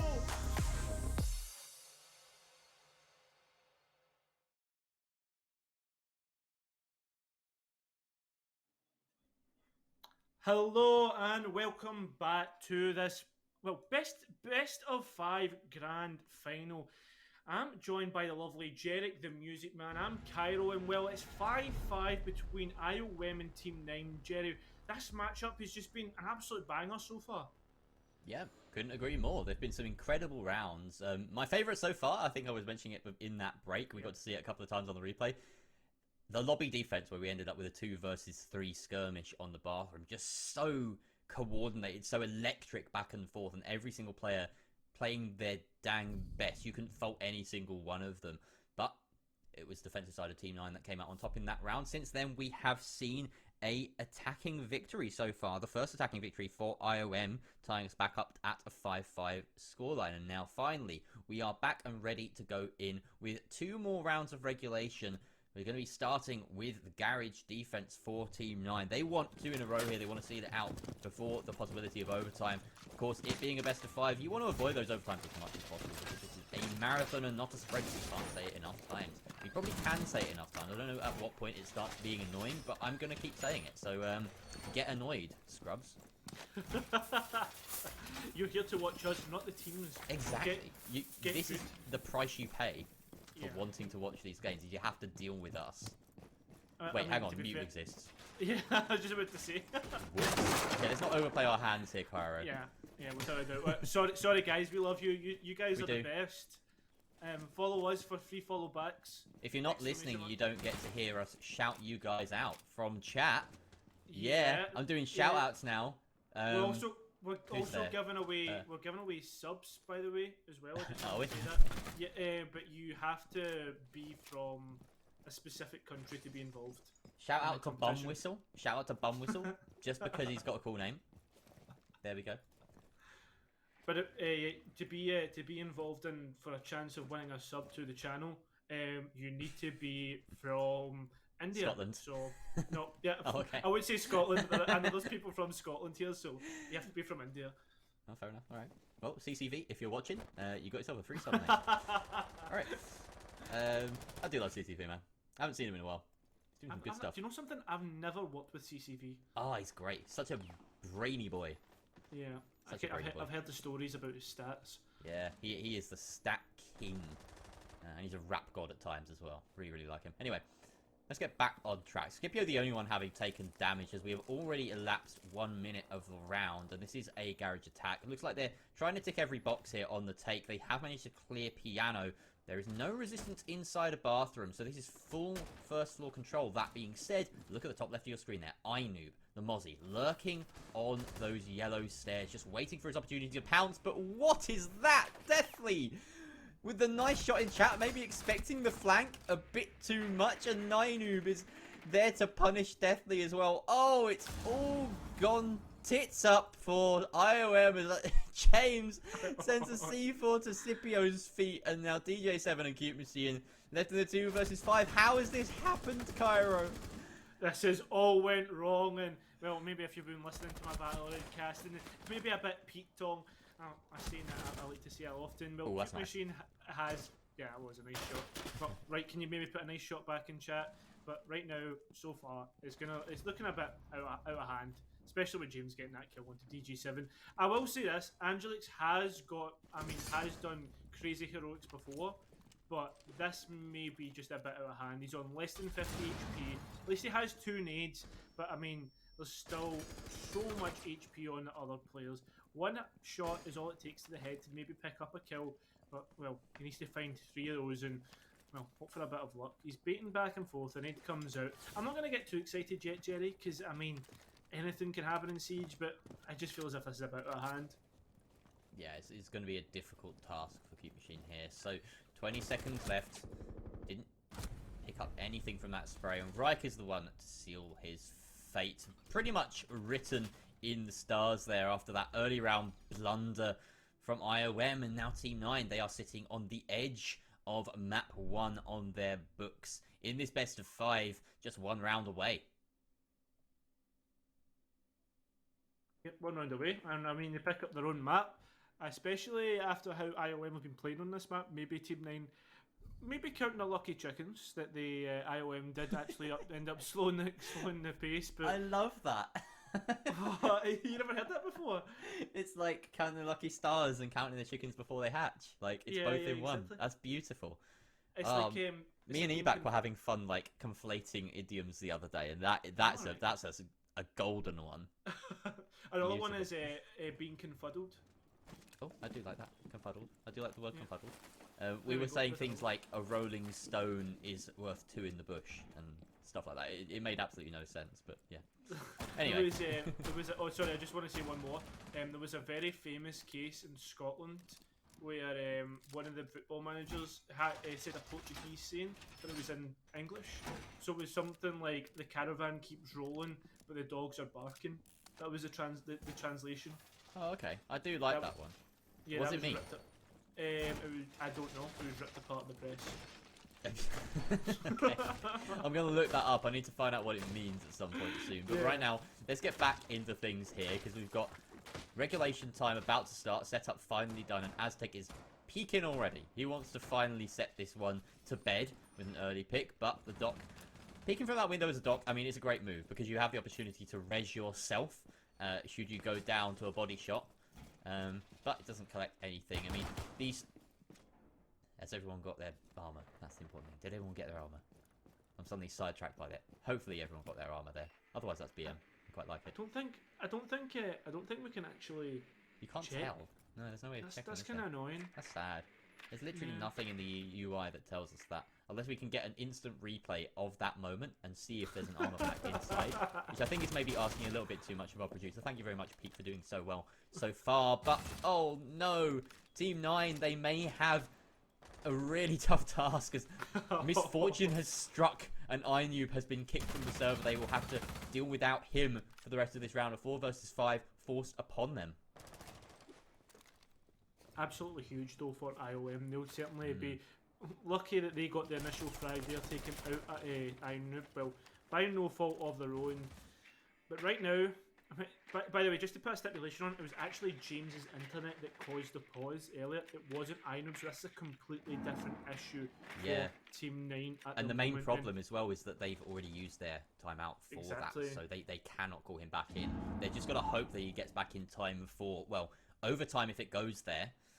But maybe the 4v5 can manage to put it off, so what they got to do, they just got to hold firm. And to be fair, IOM, they are stalling out somewhat. They are taking their time. They do have long angles looking into bathroom, which will deny some of the angles to protect Piano from the defensive side. Scipio's walked his way into Antechamber. He's taken down by Aztec inside of lobby. The support is there for the Legion inside of bathroom. And now Benji goes down. Aztec again striking from range. Where is this man? He's invisible. He's a ghost, but he's causing so much pain. Reich takes out Deathly as Cute Machine finds Manio. Now a 2 versus 3, but the flank comes up from James, and DJ7 is now at a 1 versus 3. Only one of these defenders has been killed this round, and it looks like a lobby defense is set to seal this map for Team 9. 30 seconds left, Cairo. Can DJ7 do it? Well, it's certainly going to take a lot to somehow pull this up. He's went into the rappel upside down, maybe picking up Reich. Oh, so unfortunate. 30 seconds remain. Team 9 may have won this map out with only 4 members, and they'll, after that, Jerry, they have an extended break to get that player back in the lobby. So they'll definitely be, as I said before, counting their lucky chickens. Plenty of bullets raining out from above. Right, picking up that frag, and well, just like that, Consulate goes in favour of Team 9. It was their pick. So right now, in terms of how the maps are meant to go, I mean, this is pretty standard. Yeah, congratulations there to Team 9. They claimed that win. 4 players in that round. Wow. And look at those stats. 100% course. Of course, those are skewed somewhat. We only had the 2 rounds before since the rehost. But yeah, some very, very nice stuff to close it out. And now we know why we saw Team 9 bring us to Consulate. Their defensive bastion, as it turned out. 5 rounds theirs for the taking. One very convincing one going the way of IOM that Team 9 kind of crumbled on, but besides that, they looked very solid in that second half. It was a much more decisive half than the first, where we saw them, you know, really kind of scrambling, and there were a lot of close, you know, end of round tense plants, tense disables, etc. in the attacking half of Team 9. But yeah, they sealed it out. That's a well-deserved victory on their map pick. Yeah, it really is a well-deserved win, and well, it's a well-deserved rest, Jerry, because me and you are going to take a little bit of an extended break this time. Because it's a best of 5, we need to keep everybody fresh, make sure that they're going to get continued breaks, replenish their energy, and so, Jerry, we get to replenish our energy. We'll be back. I'm not too sure, we'll need to get confirmation, but we'll be back very shortly for our second map pick of Oregon. The DJ7 having to drop out of sight, does still have a C4 in hand. No, he doesn't. Oh, is he got 2 versus 2, but site control now in favour of the attackers, and Aztec sticking it down in a bit of an off position. He comes left. It looks like Ainu will be successful. This is going to be a matter of milliseconds. Can he pop up in time? No! Oh, DJ7 is going down with 20 seconds remaining. The denial coming out, and so is all the frags. Just like breaking Ainu will need to try and rescue it. No rescuing happening. All up to right with a diffuser in hand. Die very early on, but it doesn't seem to matter that they're playing from really far back, because the Nails will sail in. Second follow-up nade. Reich will claim the life of DJ, though, through the fire and smoke, and a second for Reich with the pistol, reclaiming the site. A third as he's just taken projector under his... Will he get through? Like you see, there's still plenty of time, but just like that, Banana stairs. I'm not too sure if they did commit to the move upstairs. DJ7 does get taken out after shutting them down. The question marks come out in chat as a questionable execute attempt. Benji taking a whole lot of damage. He'll be playing a little bit more passive, trying to reload, and well, Ainu started to really go forward, and I don't know if you saw that, there was a flash on the garage cam. He may have just given away Cube Machine's position. That may be James's cue to start aggressing, but he knows that there are multiple bodies here, so he's playing it very passive. Right goes for the run out, takes out Benji, but Scipio is repelling just overhead to find Reich around in lobby, but they do have Ace to try and hard breach inside of Zulu. James at range. Second mark, so plenty of time to do things, and DJ7, don't push him with the diffuser, he's done it, and he's looking the wrong way, me giving away that frag, no! He picks it up, Scipio has went the opposite way though, as DJ7 does get down. Scipio finds the route, but no! Mali pops out at the right time, and well, Team 9 have really woken up. They have out of there before the nade claiming. A drone on Reich's position doesn't stop him from going from the swing, but he misses. Manu has managed to finally find a frag for Team 9 in response, peeking the door again, but with a goo mine in hand. That's not the way to do it. DJ7 now has clear chance. Door again, but with a goo mine in hand. That's not the way to do it. DJ7 now has clear chance to stick this diffuser, and James and Aztec, they are scrambling to try and do something about it. Aztec saw again, but with a goo mine in hand. That's not the way to do it. DJ7 now has clear chance to stick this diffuser, and James and Aztec, they are scrambling to try and do something about it. Aztec solo, Cute Machine on that window repel, cuts out the chance to stick this diffuser, and James and Aztec, they are scrambling to try and do something about it. Aztec solo, Cute Machine on that window repel, cuts out the connector player, chance to stick this diffuser, and James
tonight's matches in a best of 5 tournament.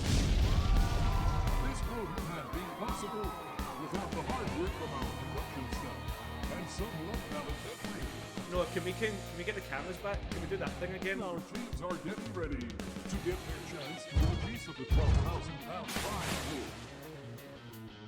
Speaking of teams, here are your next central leaders. Team 9.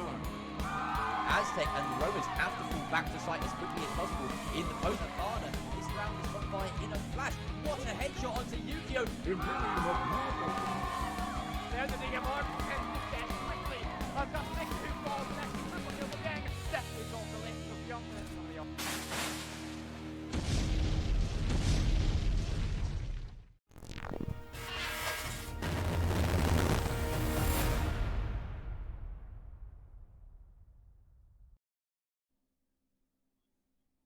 Heidi ho, and welcome back to the Badass University All-Stars Finals, the grand final, no less, between IOM and Team 9. We've just seen Team 9 claim Map 1 Consulate in 7-5 fashion, despite the fact that in the very final round, they lost a player to a DC that they couldn't bring back. Didn't matter, they still claimed it. So, that's some mental edge, isn't it, when it comes to Map 2, Cairo. We've got Oregon on its way, IOM's map pick.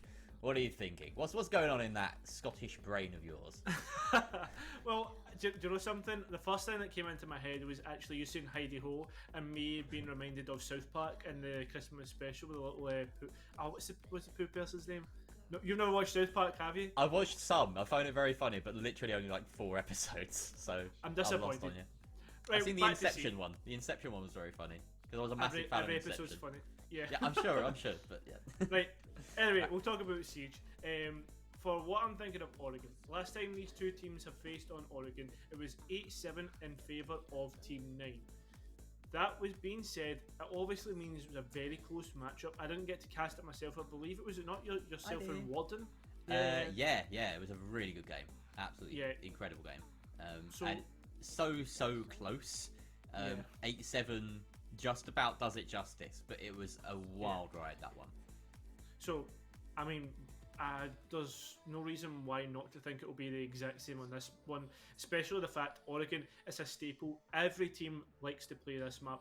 Every team picks it in their best of 1 or tries to pick it. We've seen it a high pick rate, especially in the regular season. I've already spoke about how the fact that Team 9 have picked it 5 times, including playoffs and regular season. You can't help but feel 9 have an edge, but on top of that, IOM have an edge in terms of information on their opponent if they have done some research on them. Yeah, both of these teams will be, I feel, very well versed on each other on this map, to be fair. It's not like they would have been hiding stuff in that previous match, because that was only one game ago for Team 9. It was 2 games ago for IOM. It was that upper bracket final. So they would have been showing everything. They would have been trying to do their best, and this is just going to be a real slog. Like, you know that they're going to be super prepared for everything that each other can bring out, and it is Oregon, so it's just a case of like, you could probably play this game 7 days a week and have multiple different results. You could have lots of walkovers, a load of overtimes, and even if it was the same 2 teams, you wouldn't be able to read out, like, you know, who's got the advantage on it. So it is tough to call, especially seeing as our most recent one was that 8-7. So yeah, this is an odd choice, I have to say, quite honestly, from IOM to go back here, because you think they, you know, like you said, Team 9, they're very comfortable here. They've gone here a lot this season, and IOM, I think this map for them is, it's playing into the psychological game. If they win here, then that upsets Team 9 quite substantially. This is a map that they're comfortable on. This is a map they know that they can win, and IOM have chosen to bring it out before even a single ban has passed. So yeah, if IOM win here, it's a statement of intent, and for a team that we've seen be so momentum based throughout these entire playoffs, that could be the difference maker in this whole series. I think it's going to be interesting as well as we head through this map ban phase, and we get to talk about everything and everything that's going on. If IOM do win this, right, and we head to Villa, where 9 has already beat IOM. Say for instance 9 wins that one out, the 2 remaining maps, is 2 of the maps that actually Team 9 lost in the regular season. Chalet, they lost 8-7. And on Cafe, I believe it was 7-5, 7-4. So, Jerry, saying that, like, these last two maps could be in favour of IOM if we do actually get to go the distance and IOM will at least win this map out. So with that logic, you've got to argue that 9 kind of want to win this in 3-0 fashion, right? Like, they can't afford to go to Chalet, they can't afford to go to Cafe, because that is where they have looked weakest. So yeah, they will want this Oregon. They know that it's within their capability, and Villa being their map pick, the place where they 7-0'd IOM not last week, or only last week, phrase that rather weirdly. Like, yeah, they're looking at a 3-0 right here. They really want it, and if they lose this, then that suddenly casts out over the whole situation. Yep. Well, the ban's coming out. A Clash ban coming in from T9 is questionable, but Flores and Cade being banned out from IOM. Obviously, these operators are very different. We all know what Thatcher does. He denies any sort of electronics. We see the little turning off, or what do you call that? An on and off symbol. See that in his little it's like a power icon, right? Yeah, that's the exact thing I was looking for. I just sometimes English is not my favourite language. But Flores obviously good at getting rid of utility. Cade Claus, they put electricity onto reinforced walls or hatches, especially good for Oregon basement. And well, the Clash is just horrible. And well, I just heard a scream of yes from my ear. Peak, are you okay? I don't know how you heard that and I didn't, but there we go. Peak, who may have been audible for a while, is that the case? I don't know.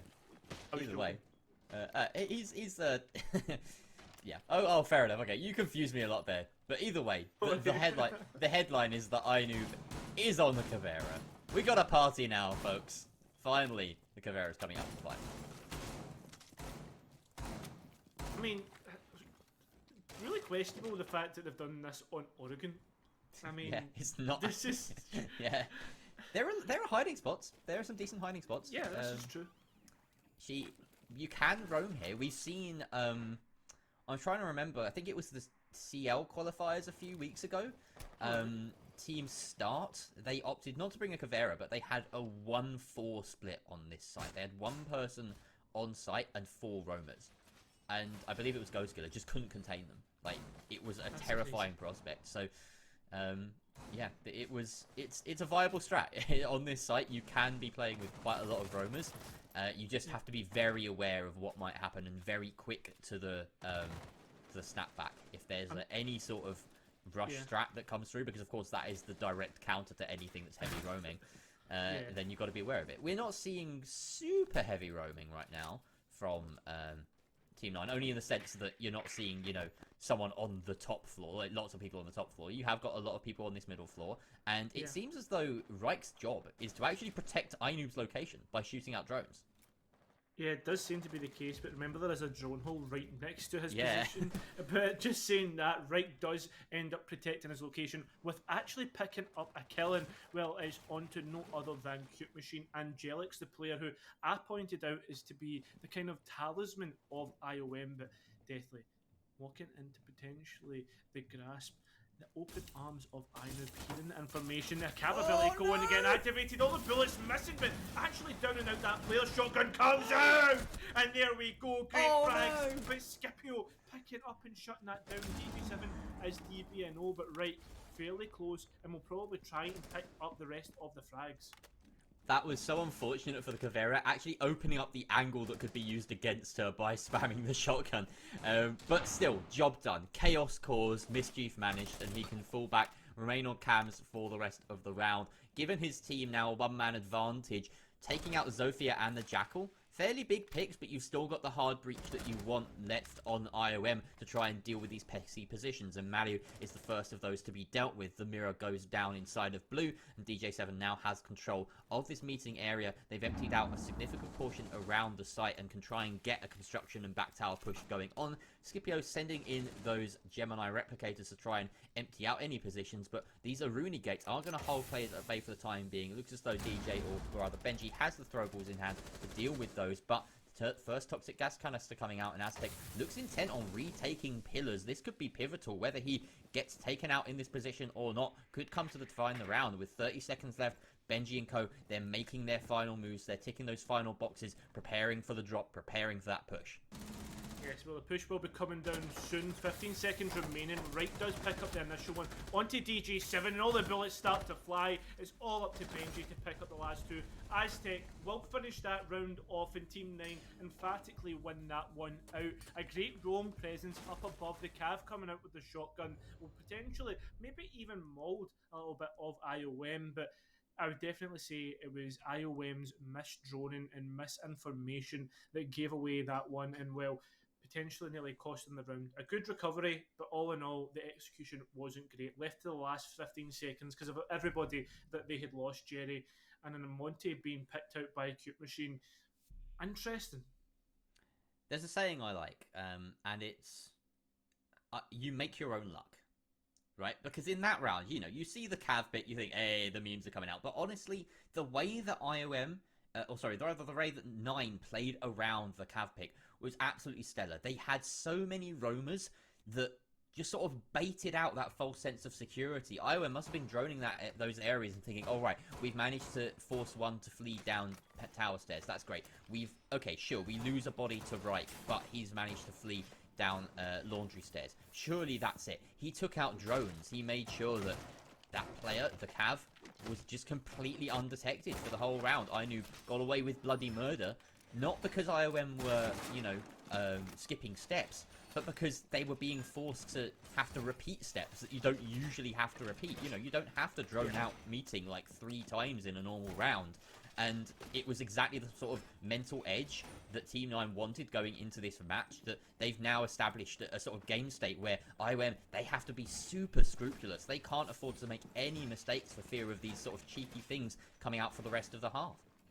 Yeah, and this is it. And when it comes down to it, Jerry, this is probably one of the, if not the most important map in the matchup, because if you lose this, then Team 9 on every single map for the remaining of the matchup are on like serious point. If they kind of get through, and the pressure really starts to build, and we'll talk about idioms and all that kind of stuff.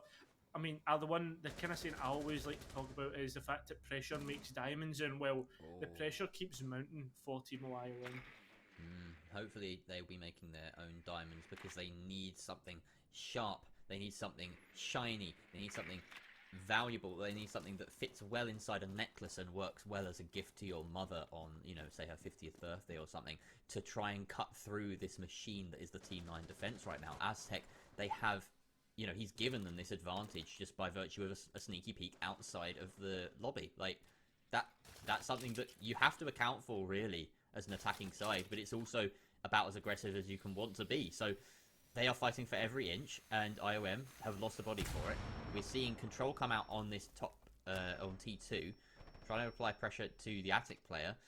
Sightlines as well being made, but at the moment no presence inside of Master Bedroom, and that side of things going a little bit more slowly potentially. DJ7 and Cute Machine are the ones tasked with that particular push, but as we can see from the silhouettes, there's a bit more of a focus on this big tower and forcing James out of position. Reich is still sitting pretty inside a trophy. Finally, some damage comes James' way, but a very nicely tossed C4 doesn't quite meet its mark. 2 nades at the same time from different locations, one onto White and one onto Games. Will find a pair of players, but Reich takes out Scipio in response, and now DJ7 left in the 2 versus 2 after he finds Reich, the dual hard breaching duo of the Ace and the Hibana, left in this situation. They have the control they needed, and they have plenty of time to try and read into the setup, clear the utility, and get the win they need. Something we need to say though, Jerry, is it's the 2 aggressive hard breachers. Hard breachers obviously commonly kind of linked with supporting the players in front of them, but these 2 hard breachers specifically have great guns, great forms of aggression that can be used to pick up frags, but can't pick up anything. So now it's all up to DJ7. A bulletproof camera did give away his position there, and there we go. INnoob being able to pick up that frag. I thought that was a bulletproof cam. It might not have been, but I mean, that doesn't really matter at this moment in time. It is 2 rounds towards Team 9, and well, Jerry, stipulations and all sorts of analysis can go on here, and maybe perhaps it is just a defender-sided Oregon, But if I'm going to be specific here, IOM, they're just not up to the cut. They're just not up to the aggression that Team 9 are putting on towards them. And with that being said, they really need to find some rounds soon, or else Team 9 could run away with Oregon. Yeah, Team 9 has just been a cut above for these first 2 rounds at least. And this is the real telling factor. When we head to these tertiary sites, I'm trying to remember exactly how it panned out the other day when I was on this cast with Ward. The exact same game, essentially, on Tuesday. Team 9 and OM only in a best of 3 on Oregon. It was their first map. Went to 8-7, and I believe it was Team 9 that just completely dominated on the tertiary sites, attack or defense. And IOM, they had a good solid hold on the bottom floor. This time around, it looks a little bit different. Team 9, they're already 2-0 up. They've been flawless so far, defending both those primary sites. And now they have an opportunity to go to the tertiary site, where we know they are good. So, this is going to be a tough one for IOM. I don't believe they could crack this the other day. The real question for me is how IOM try and approach this. Because we saw, I believe, a fair amount of small tower holding from Team 9 when they... No, in fact, they were the team to sit back. It was IOM that wanted to hold small tower. The problem was for IOM, when they attacked this site, they didn't clear the top floor efficiently enough, and it was just a little bit negligent of the power, the sort of power that you gain from having this hatch open, from having the angles to look towards that dining site, and it was essentially IOM kind of just walking into the setup from Team 9. So they need to have learned from those mistakes. They need to take control above. They need to make sure that they do it with speed.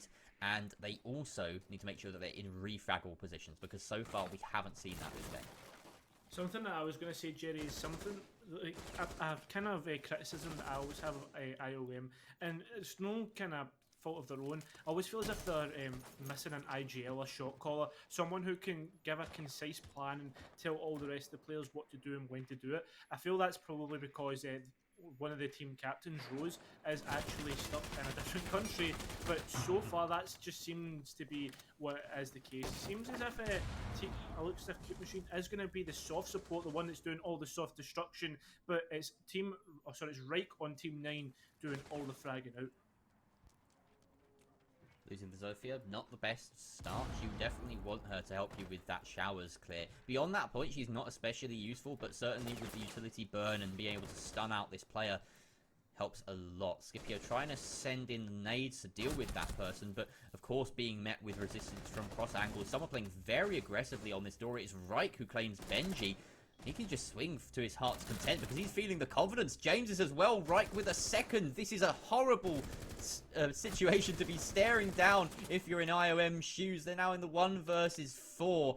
After a 1 versus 5, it's going to be on Angelic's Cute Machine to try and clutch this one out. It has to be perfect. It has to be an ace clutch. Reich is a little bit hurt, but we're barely starting this round, Cairo, and it's almost over for Angelix. He's just got to try and buy this time. Maybe this is an opportunity to hold the angles, wait for the aggression. Does get fed Reich on a silver platter, and his team are surely at this point talking about how they're going to be approaching the next round, but maybe they're not. Maybe they believe in this guy. Maybe they're saying, you win these, and it's just the sort of opportunity for Angelix to try and get himself ready and hyped for the rest of the game.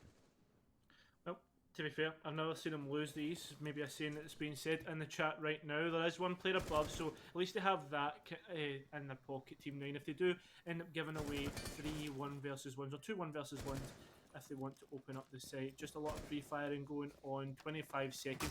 Can't even get through that Aruna gate, so hence the sledgehammer does do its work. But a quick swing from Aztec, well, swipes away the round from IOM. So far, Jerry, what we've seen is just 9 dominance. IOM potentially with a couple of kills, bringing it down very close in the latter stages of the round. Is Team 9 maybe getting a bit confident, a bit maybe complacent in the way that they're playing the rounds? But everything that happened on Consulate, IOM learned from on the second outing on those sites. So my earlier analysis was a little bit wrong. Referring to the other day, I've seen about 1 million Oregons and they all sort of blur into one. That Oregon that we saw on Thursday was about as back and forth as you could possibly imagine. It was 3-3 splits all the way through. No consistency in terms of who won what sites. So the fact that Team 9 have managed to collect a perfect circuit on their defense today is absolutely huge. Like, they weren't showing consistency in that last game against this same side, against IOM. And now they are. Now they've shown that they can lock out every single site if it's asked of them. Adaptation is needed from IOM. They are bringing out different tools, different gadgets, different operators. We see Cute Machine move onto the Zero to try and provide something a bit different, to have a bit of an extra hand in the sort of roam control, to have those flank cams set up.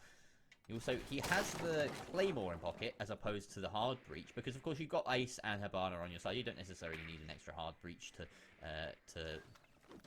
leverage on this sort of attack. Instead, more tools to lock down the flanks, more Claymores. It's something that troubled them on the last attack. It's good to see them address it, but if their executes aren't also clean, then it may just be a case of fixing one problem and then encountering another. I mean, this is the thing. There's just so many problems being provided in this matchup as a whole, whether it be, for instance, potentially feeling a bit overzealous, a bit overconfident on the defensive side from Team 9 or IOM. They're really just having all the problems, whether it's roam clear, whether it's doing the work. I mean, they're having a great mid-round, but when it comes to execution, when it comes to starting it, they're really struggling in terms of how to really get the initial frag, and it seems as if Team 9 were actually rotating the utility because they had information on where IOM was coming from. That's a really risky but smart play if it does pay off, and well, if IOM can read into that, then maybe they can switch up their execution and catch these players off guard. Very nice Zero Can, as you can see, placed as well. That one inside a meeting shot from above, from attic, going through the soft floor. Something that I feel like a lot of players that play a lot of Zero are, familiar with. But if you don't play a fair amount of Zero, then you're maybe not savvy to the fact that these sort of, little cheeky plays are possible to be able to gain control around the map. And it's sweet, it's cute. It's after that Cute Machine is the one bringing them. Looks as though all of the defenders have been forced back to site. So this Freezer Laundry take has at least contained the roamers, and it's forcing a 5v5 on the objective. Machine expecting that angle sort of elevated on the countertop to look over the lockers, but at the moment it's not being held. Deathly and Scipio are the laundry squadron in this take right now. Cute Machine trying to set up a cam, but that will probably be shot out fairly swiftly as he does bait out the aggression from iNoob. The swing comes through, finds the head of the mute. No C4 to leverage going into the next 30 seconds or so. There's only one left in Malu's pocket, and he does have that laundry mirror window, which will help him out, but it's going to be very difficult for anyone to try and retake that position by the bomb. Reich is dicing with it. He's toying with the idea. No mirror on that wall makes it a slightly weaker position, but James finding Deathly. That's one of those players going for the laundry push, I believe. Evens us back out with 30 seconds left, 4 versus 4. Still plenty of utility in pocket for both sides. This is going to be an absolute bloodbath. Yeah, without a doubt. Obviously, a little bit of utility burn coming through there, but bodies are being burned right now as IOM seem to be throwing bodies at the situation. Not a good idea. You can't Zerg rush in this game. Aztec getting close though. Will try and pick up the frags, but maybe getting picked up himself. Lots of bodies start to hit the floor, and while DG7 is just hopped in, he seems to just like hopping into things. And Oregon, well, Team 9, they hop into round 5 after winning that one. Seems as if IOM don't have an answer so far, but they need to win the next 2 rounds. It's like a Dr. Seuss character, and laundry is pop. There you go. That's the reference. That was a solid round, especially from James. James was really the star player, playing behind that shield inside of the laundry cubby, by sort of whatever I think you call it, washing machines. It's essentially like right by them, but by the rotate, essentially. He was just picking off people constantly, whether it be the laundry push itself or the players coming through Freezer, always popping up with the intel provided from those mirror slits and claiming lives. There was a moment where DJ7 kind of went ham, and the question was whether he would just continue storming through site and picking heads, but that's not a justifiable game plan. You need something a bit more than that. You need to be able to destroy a bit more of the utility set down on around that site, if you ask me, because it was a bit too easy for Team 9 to sort of sit behind it and just do, take the easy fights. IOM had to win a lot of hard fights to win that, and they did well. They did well in the fights to give themselves a bit of hope, but it was always going to be advantage Team 9 with those final 30 seconds or so. And now, what do IOM do? They're faced with a Dorms attack again. This is a strong site at the worst of times for defenders, and I mean, these bans, they don't necessarily hinder the defense too much. We've seen Mute be very important at holding off these walls. No Thatcher means that you're relying on that, you're relying on a Maverick usually to open up the walls without resistance, but it's not even being brought out by IOM. They're planning on sort of going underneath and clearing the Mute Jammers and then opening up walls a lot more swiftly, but that just means that you have a lot more steps in your plan. You've got to make sure you're clearing efficiently. Definitely is making full use of that window to clear the Mute Jammer on the closet, for instance, without going inside the building, but it's a lot harder on the other side of things when it comes to clearing the Mute Jammer on the attic wall. You have to get into meeting. That's right in the thick of the defender's territory, and trespassing down there, you know, you're going to come into contact with players like iNoob here. Well, there's still plenty of players on the Roman. Well, Reich, he's still continuing his rampage. Things just seem to like go from bad to like even worse for IOM. Everything that they do just doesn't seem to work out, and maybe just Oregon isn't their matchup. One thing I will say though, Jerry, is last time we saw IOM get 7-0'd, they bounced back. Maybe that's just what they need. Maybe they just need a reset. We'll see what's happening here. What's the stuff happening? I'm worried. This looks like the IOM that got 7-0'd twice in a row. Like, they have shut down completely. And if they don't win this round, then that is going to be in the back of their minds. They're going to be like, how are we getting out of this rut that we keep finding ourselves in, where we can't seem to do anything right? Look, Scipio, he can't even send his Gemini through the hole because it's not wide enough. Those are the sort of little things that just add up. But Scipio will be adding something to their attacking hopes here, and he finds Malu. Nice headshot responding to the traces coming through the window. Now, they do have the opportunity to try and pressure onto this attic player, but there is no one sat there right now. They do manage to clear that shield and the ADS. Everyone on the side of Team 9, they've fallen back. They're just waiting. They're biding their time, because with 50 seconds left, this is still slow progress from IOM. Yeah, it's so slow, and well, you've even got Reich holding down the jump in from the, like, what do you call it, from below, as well as the Militia closer. Create crossfire set up there. No, sorry, I thought it was a Militia. It's iNoob picking up that frag. Cute Machine maybe trying to get something back, and yes, he does. It's 3 versus 2 though. Scipio did get taken out by Aztec deathly.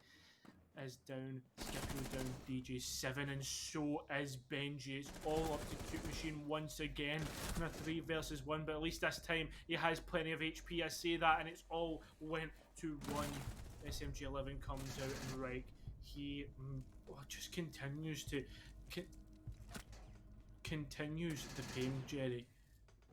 Yeah, this is a painful one for IOM right now as we look to a couple of replays from the previous match. This was a point where, you know, they were looking a bit solid. This was the best that their attack ever looked. We have not seen that on Oregon at all.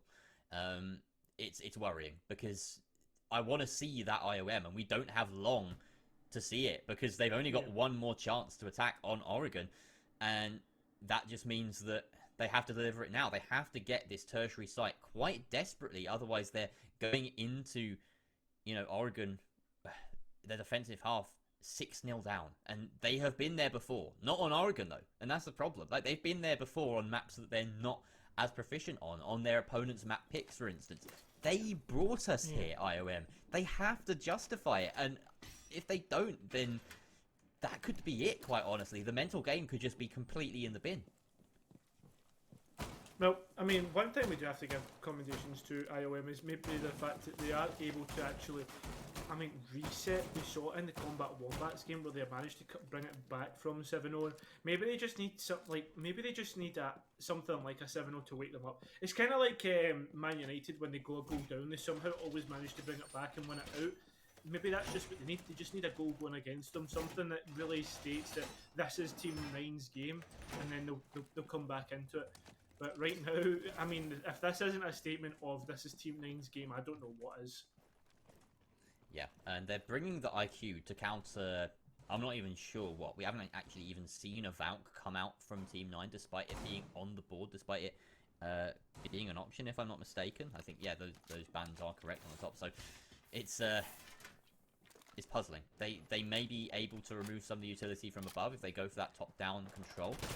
They are clearing from Big Tower, but we should remind you that this isn't a meeting hall. This is kitchen dining.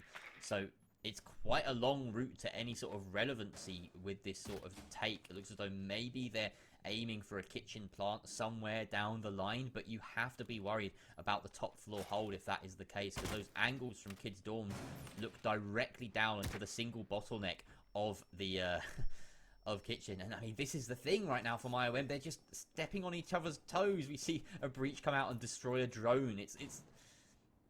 It's heartbreaking for them, because you know they're better than this, quite honestly. Yeah, I think this is it. I mean, you're at the grand final. You've managed to bring it back against, I mean, probably one of the most informed teams in the playoffs, other than Team 9, in the way that they were playing. I mean, everybody that casted them was giving them huge compliments to the way that they were doing things. And like when you look at this right now, it just doesn't look like the same team. It doesn't look like the same team that managed to make a comeback in that lower bracket run. Or maybe, Jerry, maybe it's just one step too far, one step beyond. Because, well, so far this has just been madness. Absolutely has, and well, it looks like they are managing to take control of kitchen quite quickly. That is promising, because the speed is important here. That is not promising. Reich just allowed to get away with almost picking off Deathly right from the off. Manu has repositioned. He's on this countertop with the hard cover of the fridge, but the shields and the way that they've set this site up, they are in fact even making new angles to try and contest this default plant. The clear is there, though, from above. Benji and Scipio tag teaming to try and take down Aztec and the Melusi of James in this position. They have yellow pings onto the right positions, definitely finding Malu beneath, and it looks like the bodies are swarming in, but Reich finds DJ. Deathly's gone down, and Aztec finds Scipio as well. This roam game is on firmly in the hands of the defenders, but Benji is still a presence. He needs to take out this last player inside of Master Bedroom. Deathly is rezzed, and now we're in a 3 versus 2 as Cute Machine takes out Reich. Great response there. He was the one doing that rezzing. The hero paramedic and the combat player just stepping it up. Now Benji trying to win this one against Aztec. So many important duels taking place across the map, and there is your last anchor gone. The plant can go down from Deathly, but he's going to wait because he doesn't know whether the cover is there. Oh, the engagement goes the way of the defender. Now Deathly has to stick the diffuser with only a few seconds left. Aztec, though, he's not in the right place to deny it, and Cute Machine will find the Jaeger above, just waiting for that drop. Somehow IOM claw that round from the depths of the unimaginable, and they have themselves a foothold that they sorely needed in this map. IOM can take a deep breath, and well, Jerry, they only really have one breath to save in this round, in this matchup, because 5-1. One more round, Team 9 taking map point, and then it really starts to get worrying. Then every single time, IOM need to be perfect. But right now, let's not talk about perfection. Right now, let's talk about the fact that, well, we are heading on the defense, and look at these players. Cute Machine really carrying his team right now, but right with a talismanic performance so far. And those are the two that we pointed out at the very start. We knew that they were the ones that could be difference makers in these games. In case you're unaware, as I was at the start of this, I'd forgotten that Cute Machine is Angelix. I will admit to that, but Reich is also just a well-known name in this scene, and he's putting up the performance that Team 9 need. But then so is Aztec, so is James. Everyone seems to be rallying around him, whereas at the moment it's really only Angelix or Cute Machine that's putting up the numbers for IOM, and those numbers do matter because like a good CGI film, it's these picks. I did that wrong. Never mind. I'm going to leave that for another day. The opening picks are making such a difference, right? It's basically every single time so far, whoever gets the opening pick, they've won the round. And that's, on par, essentially. It's a very important stat, and it's the reason that I tend to try and keep track of it if I can, because, these entry frags are making all the difference right now. It's just wanting to see how the match kind of evolves as we do switch the halves up, because, well, the attacking half was not great, and Oregon can really go towards the defenders. That is something we need to say, but not as emphatic as this. It's 5-1. This is just crazy. This is dominance almost. But it seems as if we are seeing a almost full commitment, to the master side. There is Inub on towards Big Tower, but Scipio is the man to kind of try and deny that. There is someone else up there. I'm not too sure who it is. Right, Mali and Aztec are towards that side, which leaves Inoob and James over towards Big Tower to do the work over there. Scipio will be a big problem. They'll need to get rid of him, but we'll need to see if there is any roamers to maybe try and hinder the master progress. Scipio jumps up and maybe James tries to scramble. He is scrambling, he gets aggressive, but just isn't able to pick up that frag. He almost got caught there on the edge of the staircase, but he is finally caught exactly there as he picks up. James is ready for it, takes the head clean off that roaming bandit. But rare to see a roam game go so deep, and that, you know, you would have been forgiven for thinking we were looking at a base defense for a moment there. Reactivating the Surya Gate is DJ7. We've seen mutes and smokes be so effective on this wall, just sort of bunched up against Games wall. It's a lovely spot to be with a shotgun, and you just gotta, you know, either wait or you can play it aggressive. Doesn't matter. It usually works both ways. Aztec does find Cute Machine inside of sight, and that does leave DJ7 in a situation where he's the sole presence inside of these dorms. And there we go. He swings, finds Malu. That's an important down. You will hear Reich stepping to make sure that he is not claimed. Diana goes for a fairly aggressive angle, does find Deathly and DJ7. What a double. Benji is there to respond, but Aztec will pick up the pieces through the breach. A wonderful pair of kills from Reich. Open that right on up for IOM, or for Team 9 rather, and they have already pushed themselves onto match point. This is where it all matters. This is where we need to see a response from IOM. They are one round away from giving series point to Team 9. Well, I mean, we've still got lots of rounds before we actually get to series point, but when we head into whatever the next map could be, then Team 9 have series point, and this could easily be a 3-0 victory. And Jerry, for 2 seasons in a row, we see one side win out a grand final, in fact, like completely without any sort of response. That is absolutely huge, and well, especially after how we've seen the season go, after it being so even, after, well, matchups being so even. We saw Consulate 7-5. We've seen, I mean, the previous Oregon 8-7. We saw Clubhouse when they played out 7-5 in favour all of 9. Apart from Villa, that is the only time we've seen Team 9 really start to put IOM in towards the dirt. They have one more map before we see it, but Oregon seems to already be over. Yeah, they are just made of different stuff today, it seems. Reich was so pivotal in that round. Like, that was such a brilliant double kill. And without that, they aren't where they are now. And IOM, you've got to look back at this game, and it's very difficult to frame it in any way that makes it sound like they have a hope, quite honestly. It's harsh, but it's fair. Like, the one round they've gained was, like, just about won on a tertiary site. Now they're on the defense. They can't even win their primary. Like, that's worrying. That is really worrying, because they have to be perfect from this point out just to force overtime. So it looks very likely that we're going to be heading to Villa in that horrible situation that you've hinted at before, where from this point on, IOM are staring down match point against them, or, you know, championship map against them every single time.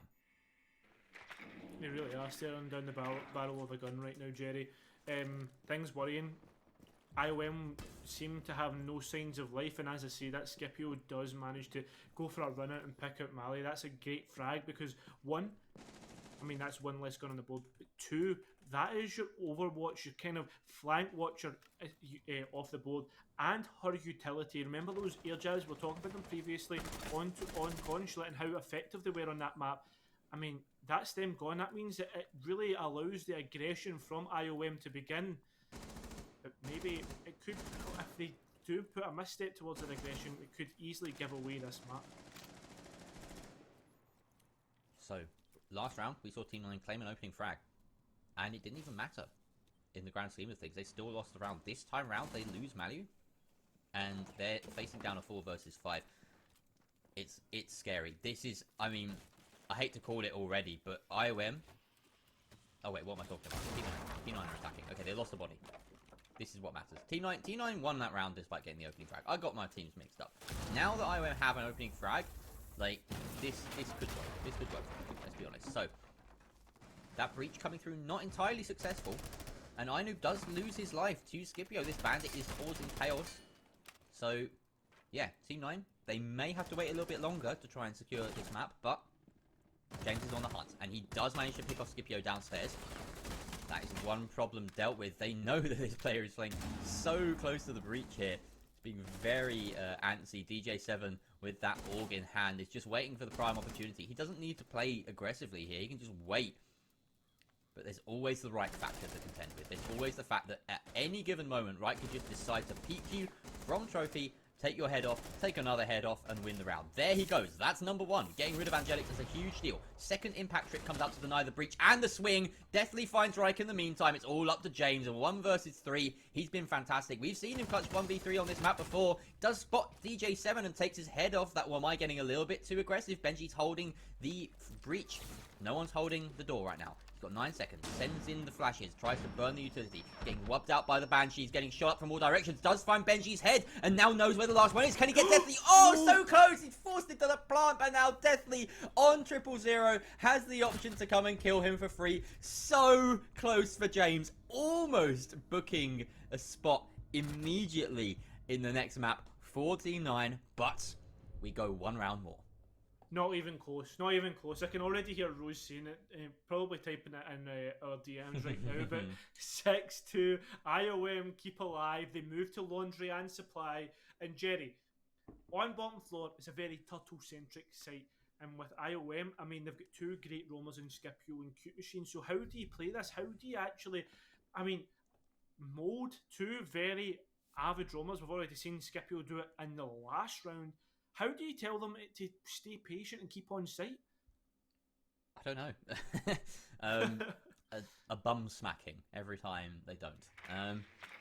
I don't know. It's it's an interesting one. We've seen a little bit of over-aggression almost cost IOM a couple of times now, and like that was the most secure in any round they've looked. Yeah. Right, and it still came down to the wire. Like, yeah, you've got to be doing better than that.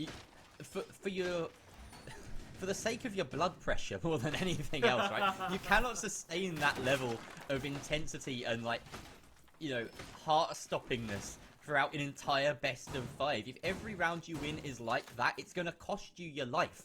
Like, you're going to end up in A&E by the end of the evening. So don't do it. Don't do it to yourself. It's not worth it, guys. Make it easy for yourself. Give yourself the edge that you need in a round to make sure that you can close it out very comfortably. Don't go 3 versus 1 and then still almost lose. Like, that's not how you do this.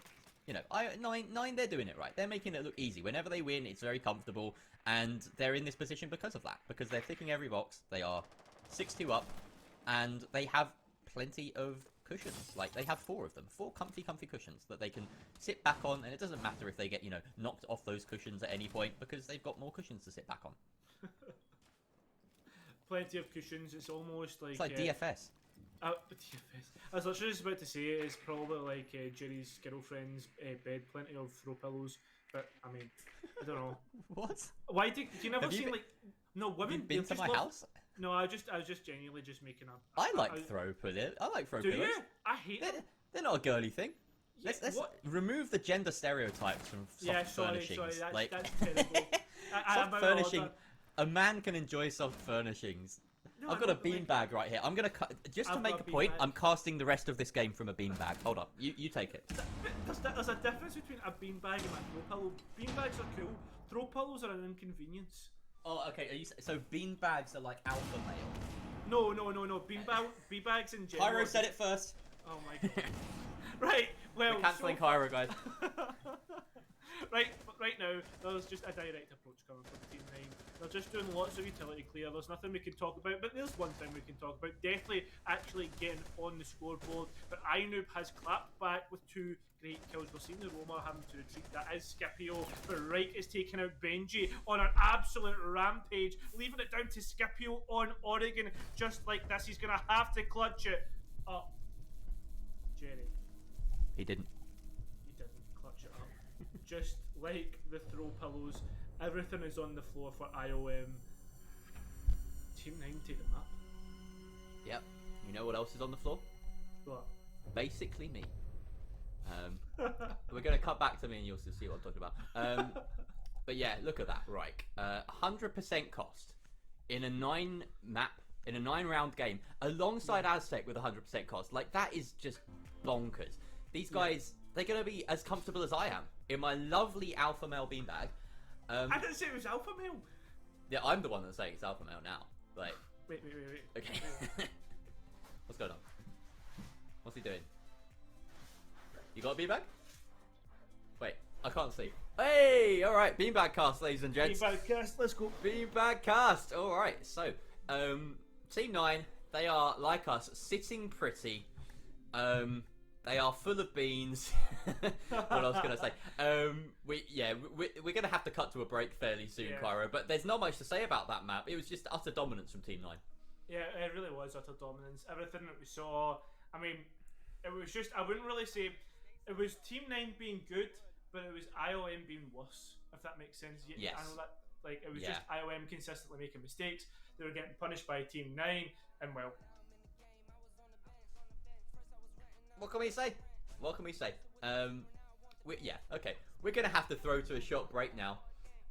But it has been a pleasure casting that map. Consulate was a little bit more exciting, gotta be honest.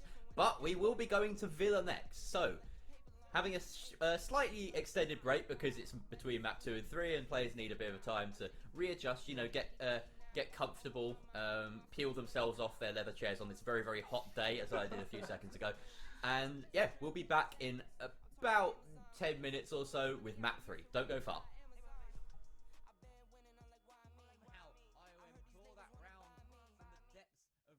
Imaginable, and they have themselves a foothold that they soared over towards Big Tower to do the work over there. Scipio will be a big problem. They'll need to get rid of him.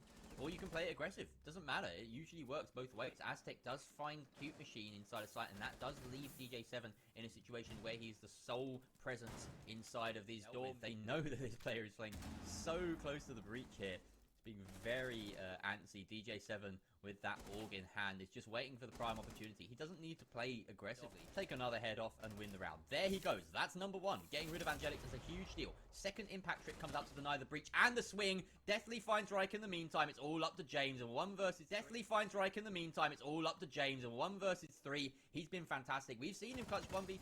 There's a difference between a beanbag and a throw pillow. Beanbags are cool. Throw pillows are an inconvenience. So beanbags are like alpha male? No. Beanbags in general. Pyro said it first.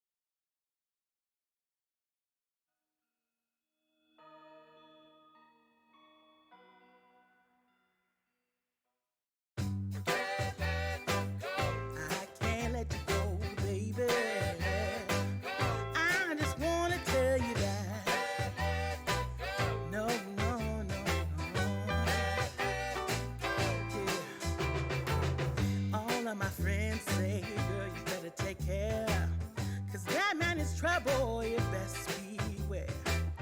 And though deep down, I know I might be headed for teardrops. Now that you got me started, I just can't stop. No. 'Cause I love you, baby. I can't let you go, baby. I gotta tell you that I won't. I've been looking for love so true. When I was down and out, along came you.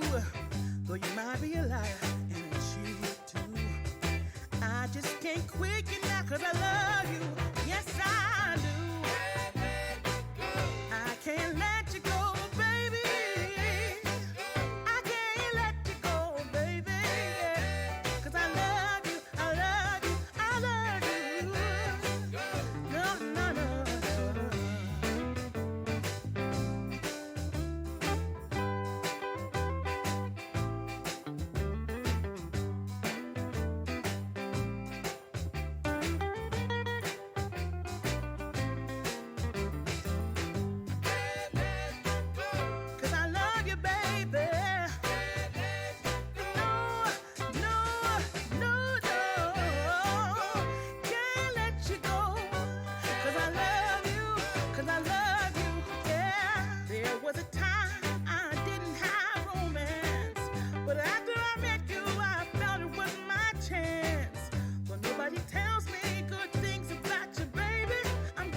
I had a feeling you'd come back and save me from all those lonely nights and heartbreaks. And I feel misplaced without you. Why don't we go back to, why don't we go back to? Never wanted to end it like we did. I guess shit happens for a reason. But it's like something feels different from back then. Why don't we go back to, why don't we go back to? Honestly, I'm open wide. I don't feel like waking up without you by my side. I still see your silhouette. Why don't we go back to, why don't we go back to your bedroom?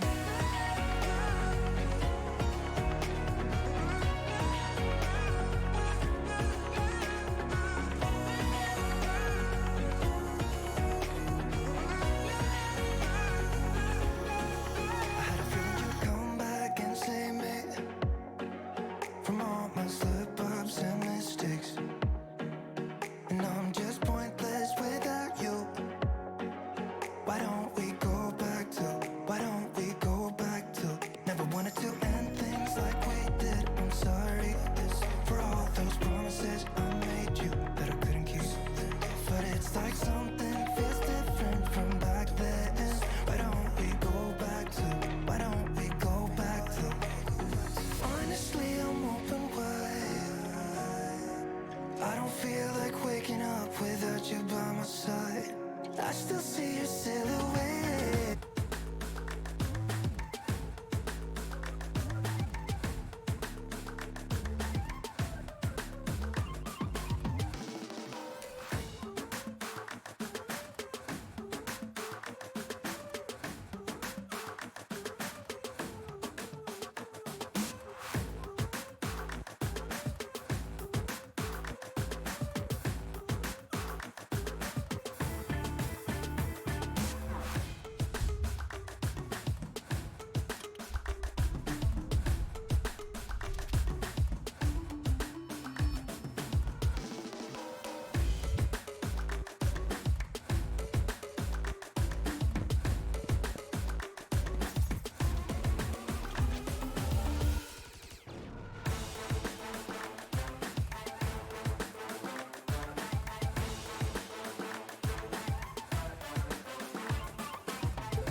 Here's the moment where I remind Cairo that I told him that he was gonna take the lead at this point.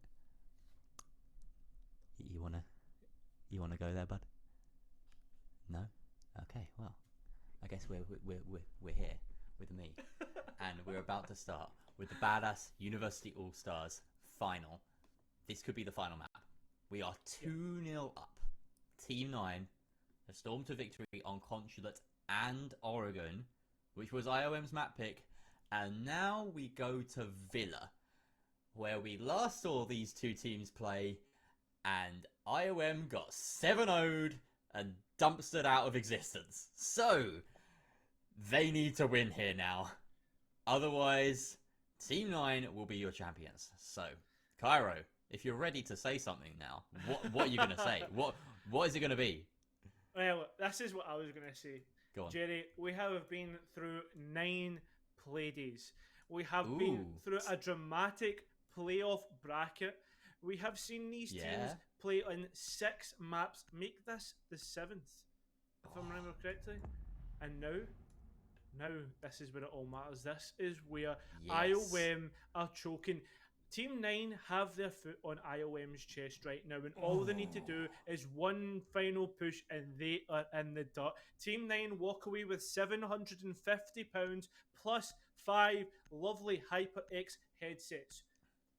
Can they repeat the feats of Villa? Can they repeat the feats of the 7-0 against IOM? If we were to look at last map, you would certainly think so, but IOM surely have other options, other ideas, especially considering the fact that when we look towards the last time IOM played, they got 7-0'd. Maybe this is a time where we see signs of life from IOM, and maybe they put in a Penta-esque performance in this best of 5 for this final. That was worth the wait. It needs to be Penta-esque. It needs to be absolutely brilliant. They need to sweep back 2-0 down in the best of 5. A full reverse sweep is what is required for IOM. Like you say, we threw our bans here on Villa. They will have an impact for sure, but they won't have nearly as much impact as what goes on in server when these guns start coming alive. So, Nomad going through, Jackal going through, making this a very controllable map now for the attackers. We quite often see one of those gone when it comes to Villa. On the defensive side of things, Kaid and Mirror gone. So a lot of those tools that make hard breach or reinforcements in general a lot harder to deal with for attackers have been removed. And you can see this potentially being a little bit more attacker favored than your average Villa. That being said, we're seeing one of the things that will maybe put to bed that theory, the Valkyrie coming out from Scipio. Something we haven't actually seen a fair amount of across the past 2 maps at all. She was neglected on Oregon, banned on Consulate. Now she is coming to the fore. IOM defending first on what is, of course, Team 9's map pick. And they need to start gaining momentum. This is such a momentum-based side. After a 7-2 loss like that on your own map, on a map that we know that IOM are proficient on, they have to reassert the mental game. They've had a few minutes to try and shore themselves up to get back in the right headspace. And now they are starting us off with Navy G defense and a Tachanka being brought out. Well, at least the good thing is I've been reset. I can actually speak again. I'm all excited for this Villa. The thing is, though, here, Jerry, is, well, Villa is very interesting. It's very attacker-sided recently. That's what the kind of trends have been. We do see Scipio has been given away with the drone. I don't know if he spotted it out. It was above him as he hit in towards the Art Studio. It seems as if he's already going for a peek. There's a drone at his feet, though. Not gaining anything from it. Already we're seeing early signs of aggression from IOM. Maybe they're just throwing caution to the wind and saying, hey, well, the only thing we're losing out on is the full final as a whole. Let's just do it. Let's just go for it. Let's just take it to Team 9 because, well, I mean, we've only really seen a performance on Consulate, and even at that, it was questionable. These are the signs of life we need to see from them. Right now, the hard breach is being denied by certain jammers. So that's not super easy for Team 9 to deal with, especially if they're not sending anyone in beneath. They don't really have any sort of specialist operator to deal with that. They've got a couple of sidearm shotties, namely, or just the one in the hands of James to try and open up from beneath. Besides that, it's just frags. And speaking of frags, one that sent the way of Deathly will force him out of position, despite the fact that he's caught by the ADS. Doesn't want to deal with the follow-up. Oh no! What was that? Was that a bounce nade, or did he just impact himself? No, he can't have impacted himself. He brought a shield. That must have been a bounce nade. A great one then at that from Reich. And Scipio picking up James, a much needed source of respite for the defense now, as Deathly is, well, he's in a risky position to be rezzed. You can't really rely on it to happen, so it's taking a few bodies to cover and get that off. Reich, though, is continuing his reign of terror, finding Benji as he pushes on into sight. They already have games control, aviator control. This is quite something from the attackers. They could set down a default plant fairly soon, but those Schumacher grenades are still a factor, burning out the default plant spot, and that allows Cute Machine to swing on from that flank. He's turned up where they did not expect him to, and now site control is swiftly lost by Team 9.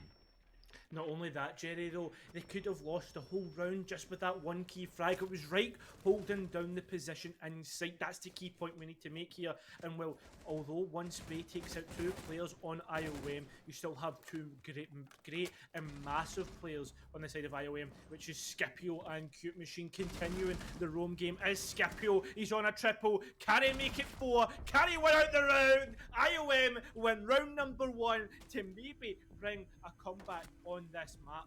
The most important thing in my mind from that is that it was from Scipio, because he has had such a quiet day so far. I'm so used to saying Scipio about 20 times in any given broadcast, and he just hasn't showed up until right now. Finally, he's hitting his shots, he's making these impact plays.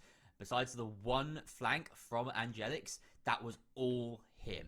4K on the round, and it seems to be that you give him a Valkyrie and he can go nuts, because that was all on that man. Brilliant performance from him. An AVG defense under the belt, exactly what you want to start yourselves off with, but it's by no means out of Nine's reach just yet.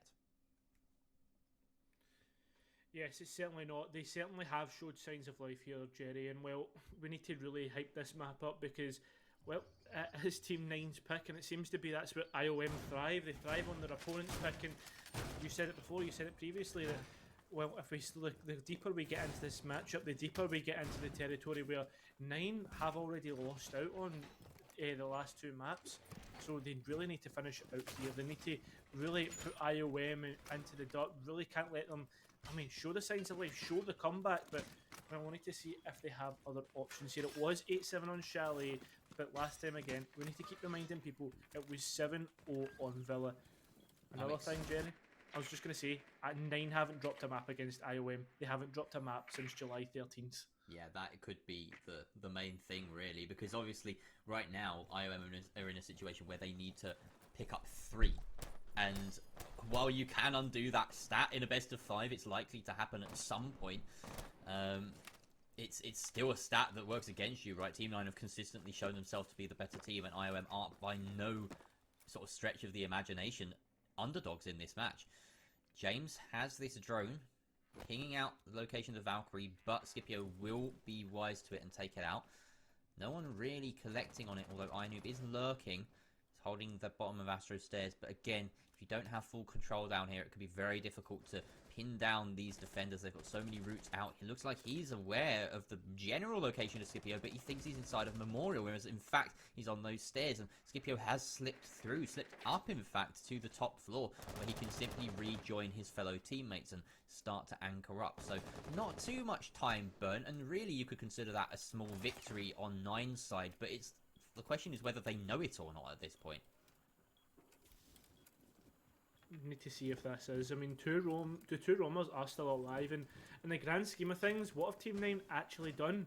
Because, well, the breach is already half done for them. No one's moved in towards the kind of I'd say the closet area. It looks as if James and Mali have used up smokes as well. So right now, things are slowly getting worrying for Team 9. They're really starting to stall out. No one's moved actually into the site yet, apart from the roamer or the player downstairs that was trying to counter any sort of roam. So right now, while there's lots of information being gained, it seems as if players are stuck outside. But just saying that, Ainu picks up the frag grenade kill. Very nice, killing the player inside of Astro, and Reich with 2, taking down the Tachanka and that anchor of the Jaeger. Everything has gone wrong here for IOM. They now need to quickly retake site. Cute Machine tries to take it upon himself to do so, doesn't get the shots he needs onto Reich and is down in the process. Scipio now effectively in a 1 versus 5 does take out Reich. Finally, something going right for IOM, but it doesn't really matter as James is setting the diffuser down within good reach of the C4, as it turns out, of Scipio, who does claim his life. But Ainoob is there to collect the frag, the confirmation on Cute Machine, and Manu is the one to hold that angle and make sure the second plant attempt doesn't even need to be successful. Fragging out, very well done by Team 9. They collect an attacking round, and what a take that was. They utterly demolished the anchors in the click of a button or the blink of an eye, or the something else that's equally fast. The drop of an atomic bomb? Question mark. That's quite. That does take a while. Drop of a hat. Maybe the hats are generally a bit less elevated. Drop of a coin. I suppose you could drop a coin, yeah. But a hat is hat drops are like an established. Wait, why would you drop your hat? Maybe to let a lady cross over a wet piece of road. Oh yes, so you put it down on the puddle and then she can. Yes. Yeah, that's rather sort of. Especially if it's a top hat, because they're quite sturdy. Yeah, that's. I would say the top hat would be used if you were trying to help them like sort of step up something that was a little bit too, like, say there's a big like a kind of ledge, say you're mountaineering, you know, you're out walking, out hiking with a lovely lady, seeing as we can reinforce the gender stereotypes this time, and as a chivalrous act, you place your top hat on the floor to provide a little step up to that pesky rock that, of course, a lady is far too unathletic to. I'm gonna stop right there. Like this, I do have at this point I have to make sure that the people watching know that I'm being like an utter knob, like on purpose, and that this is all ironic because I say things that my friends know is a joke, but people that just tune in for the first time, hey, welcome to Badass. I'm not sexist, I promise you. Here comes the C4. It's a little bit early, and I think James is wise to that particular little trick. It's one of the oldest ones in the book, and he survives. Importantly, he does so carrying the diffuser, but more importantly, carrying those Selmas and hard breach, as we mentioned in the prep phase, in the ban phase. Super important for this site. We see Ainoob and Reich also double teaming, trying to find players on this bottom floor. They do actually have the assistance of Aztec, who's skirting around, looking around outside for these Valkyrie cameras. He will find the location of one, I believe, and he's just waiting to shoot that out. But the main thing is getting towards this site, finding those cameras, reading into the setup, making sure that you're not stepping on any sort of soft floor, especially, that the defenders can leverage from beneath with the couple of C4s they happen to have in pocket at the moment. Yeah, without a doubt. After Jerry has put his foot in the metaphorical puddle, it seems as if IOM, they'll not be wanting to be putting their foot anywhere too close to Team 9 as well. They've been very proficient on taking players out, whether that be on the first round where they nearly won it out. So far, it just seems as if IOM are just gasping for air every time that Team 9 really start to make them claustrophobic, and sometimes they're able to get up under the current, but sometimes they're not. And well, straight away we are seeing two players trying to take out Aztec, couple of bullets being shot out but nothing being gained, no one falling to Ainoob's grenades this time so far. But Scipio, he's looking to fell his opponent. Oh, they're hungry. They are so hungry right now. Aztec is just aware of this presence, but he can't do much about it. At least he has the lockdown. Cute Machine, oh, he can smell Aztec, he can sniff him. Just coming around that corner. That G8 has a very long barrel. I'd expect him to lose this fight. He doesn't even know about it, but in the meantime, Reich finds one, Ainoob another, but we're at 3 versus 3, as some of that execute has gone well, some of it hasn't. Ainoob does have control of Astro, though, and this was absolutely pivotal in the last round, but he does have to worry about his flank because Cute Machine is still lurking. Manages to shoot out that drone, know that he's nearby, but doesn't get the shots on the player that he needs. DJ7 finds Madu in the meantime. Ainoob doesn't have any nades remaining, whips out the SMG-11, but DJ7 holds on to Astro so strong. He moved into that position late, and it is paid off for his team. Now Team 9 relying on James in the 1 versus 3. We've seen him in this position before so many times, Cairo, but Benji will remove any sort of hope, any memory of reviving that sort of play again, and will secure the round quite considerably, quite confidently for IOM. Yes, definitely. IOM, well, again, we need to point it out. They're actually looking alive. They're actually looking as if they're capable. But capabilities and longevity in this match is definitely not been in IOM's favour, that's for sure. IVG is where we're going to be revisiting. And, well, Jerry, you can't help but feel last time Team 9, they did gain great control of the site, specifically in towards AVG. They really conceded that when they gave away the frag of Reich. And obviously Reich seems to be the man who we're always talking about. He's probably the best performer on the team overall over the last 2 maps. So you can't really be giving him away for free at all. So one thing that Team 9 will need to do is maybe take it a lot more quicker, and actually maybe, I know that I'm not saying that they're not giving their opponents respect, but maybe give them a bit more respect in the fact that you need to do a lot more work before you can actually gain control of site. Yes, you have 7-2'd them on their map pick, but they certainly aren't giving up this best of 5 for free. No, why would they? I mean, that's not a good way to go into the game, right? You want to play the game. You want to make sure you're not giving it away. And of course, I own them that. They've been a little bit under the weather. That Oregon performance still just, it's going to be resting on their mind. But hopefully they would have cast that away because they're doing fairly well here. It's got to be said, on Villa.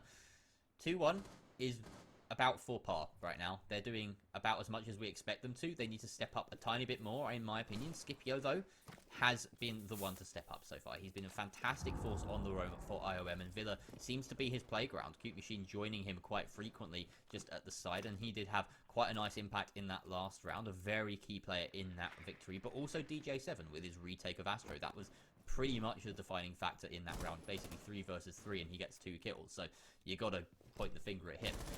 There's going to be different heroes every single round for both of these teams, and this time around, Deathly is putting his name on that list, potentially for a little hero medal at the end of this AVG defense. Claiming the life of Inu, no more nades, at least not in the hands of the Sledge. Going to be relying purely on Ripe to deliver those explosives, as now 4 versus 5 for Team 9. They still don't really have much map control, and that will help. Cute Machine goes down. Certainly will help in again. Another one that we need to talk about, that's Cute Machine down. That's the player that we've really been pointing out is kind of touting as the best, one of the best players in the lobby, but it's certainly not been the case that this game. It's all been in favour of Scipio, the man who's been really fragging out on the Valkyrie. Few players in chat calling the best Valkyrie EU. Don't know about that one, but Reich certainly has something to say about it as he does shut down Deathly. Best Ayana EU? Question mark. You've got a lot of the Yanas claiming, staking their claim on Yana at the moment. Citizen doesn't even come close. Yeah, no Doki, no Citizen. No, just ignore all these pro players. He's definitely the best. Reich is, to be fair, putting a real claim on it right now. He's doing some excellent work on this role. 5 kills in. He's looking to make it 6. Just jiggle peeking this door. He knows a player is inside of Vault, but Benji is playing this nice passive. Exactly what you really want to be doing as a defender in this situation. Still plenty of utility. They are a man down, and maybe the playmaking has to come from somewhere else. It looks like Scipio is the one to try and step up and grab these frags. As, of course, no control on that entire northern side of the map means that he can swing this doorway for as long as he likes. But Reich has pushed deep inside, and he claims the life of Benji. That is full site control almost. DJ7 sends out a C4, but he must know that someone is near. He takes out Aztec with it, but Reich is there to claim it with a triple on the round. Scipio now in 1 versus 3 cannot see the diffuser as it goes down in the other site, but he sees the head of Malu and dispatches with it promptly now with 1 versus 2 in the post plant. He knows that that plant has gone down behind the bar, and he sends some shots his way, but Reich has shimmied his way on out of the site, done a whole lap of this entire top floor, and finds the flanking Valkyrie from behind. Run, Reich, run. He manages to pick up that frag, and well, IOM are starting to maybe try and wipe that sweat off their brow as Team 9 certainly look alive as well. I mean, both teams are at each other's throats, and it's just like, Jerry, I always like to say it, but it's kind of cliche. It's almost like I always talk about the caster card. You should probably get a Kaido card as well, with how many cliches I've got. But it's like 2 little brothers, like constantly trying to fight for the phone, and like, I want to play the mobile game, like I want to play the game, I want to play Flappy Bird, I want to play Flappy Bird, and then like they end up just fighting over it and breaking the phone. So hopefully no one breaks the metaphorical phone in this sense. Yeah, and what is the metaphorical phone in this sense? I kind of lost track of that. Is it the phones that they all get on for the drones, or is it like the ones that the defenders have to answer their phones for? Like, yeah, that's true. Right? Yeah, so. I mean, it was more like maybe the map's the phone. So I was hoping like you don't break the map and then it just all gets cancelled. That's some abstract stuff right there. The map is the phone. I like it. Anyway, I feel like I may have completely missed the fact that was a Reich 4K. It was at least a 3K in that round. Yeah. It was just so steady. Like he wasn't chaining kills together. He was just walking through the site and kind of, separated by 5 or 6 seconds each time. Probably more than that. It was just Reich kill, Reich kill, Reich kill. Like, he seemed very confident, very calm and collected. It was about the least hype 4K thing I've ever seen. But yeah, that's exactly what you want. Someone who makes it look easy. And again, we were hyping him up on the Yana before that round, and he is living up to the hype right now. Oh, plenty of hype so far. We are heading back to AVG. Another reattempt by IOM.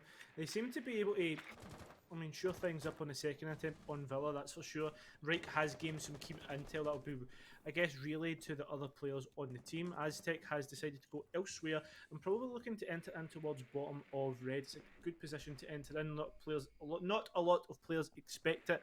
He'll be potentially looking to get that IQ scanner out and catch some players off guard. But no, it's Aztec catching Cute Machine off guard, and there goes your Legion. One roamer down, but still one alive, and it's the one you need to worry about.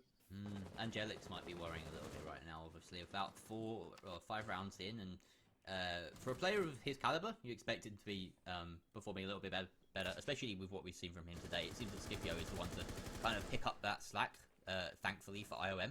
So it doesn't necessarily matter who's doing it, but imagine if both of those came alive at the same time. Like, if we had Scipio and Angelics both gunning on the same map, then I think IOM would be in with a decent shot at this. As it stands, it seems like they're just slightly out of sync, and Benji finding Reich is very important for defense right now, especially because he is such a hot gunner right now. Definitely takes out Maliu. No more nades, no more air jabs, besides those in iNoob's pocket. I've done that twice in a row now. There's always more nades. What am I talking about? But a 3 versus 3, and it looks as though the attackers, they're a little bit starved of intel when it comes to this final execute.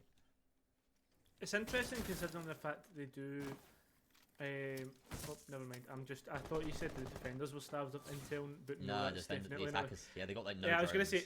Interestingly enough, they do have 3 Valkyrie cams. So I don't know why they're starved, but then I was realised it's like no, it's because there's only 3 drones left. But anyway, enough of that nonsense. We do see the breach coming through, but there isn't many players on site to actually stop like the execute coming through. There's only 2 players left, and well, one key frag could open up that site entirely. Nobody wanting to move in and maybe put a foot wrong here from the side of Team 9. They're actually stopping and doing the work that they need to do. It's Aztec, James, and iNoob. See, the thing is though, Jerry, you can't put a stipulation of, we don't necessarily think that these players are going to win because they're not as great as the players that are dead. No, every player on Team 9 has really been putting in the effort and putting in the work that they need to. So, with that being said, this execution could go either way. Could, but they're still swinging blind. They have the one drone watching out for that swing on Scipio at down 90 way. And James does try and go for the peak, but meantime, both of his teammates die just pushing through the breach. And that will be enough to make sure that IOM actually put themselves ahead in this matchup once again. It's been so back and forth. We haven't even seen a tertiary site. We're going to trophy now. And this is, about as close as it could be on Villa right now. Well, again, as we said before, if we're going by trends, this should be a Team 9 round, Jerry, because every single time, second time of asking IOM win, Team 9 also second time of asking usually, or first time of asking usually are able to win it out, but the question is, this is the first time they're having to properly react to an IOM win on a site, if that makes sense. But at the same time, I do say that they did react to the AVG defense. So, yeah, the trend is that 9 should win this one out and we end up in a 3 each half. But right now, advantage IOM, considering the fact that Villa is very defender-sided with the way things are going, with the way trends are going from the highest tiers slowly dripping down. Right enough, we don't have T2 stats yet, but we'll be getting them shortly. Yeah, can't wait for those tasty P2 stats as well, because it's such a a complete change from the Nats League start to Challenger League. You suddenly get all of these different kind of metas across regions thrown into a huge, boiling pot essentially. And all you need to do is like look at the map choices between regions and see that it's completely different from one country to the next. And like, I'm excited for that when it does come around. But for the time being, let's get back on track. Cute Machine again going for the C4 toss, and it is completely expected. Look, they're waiting.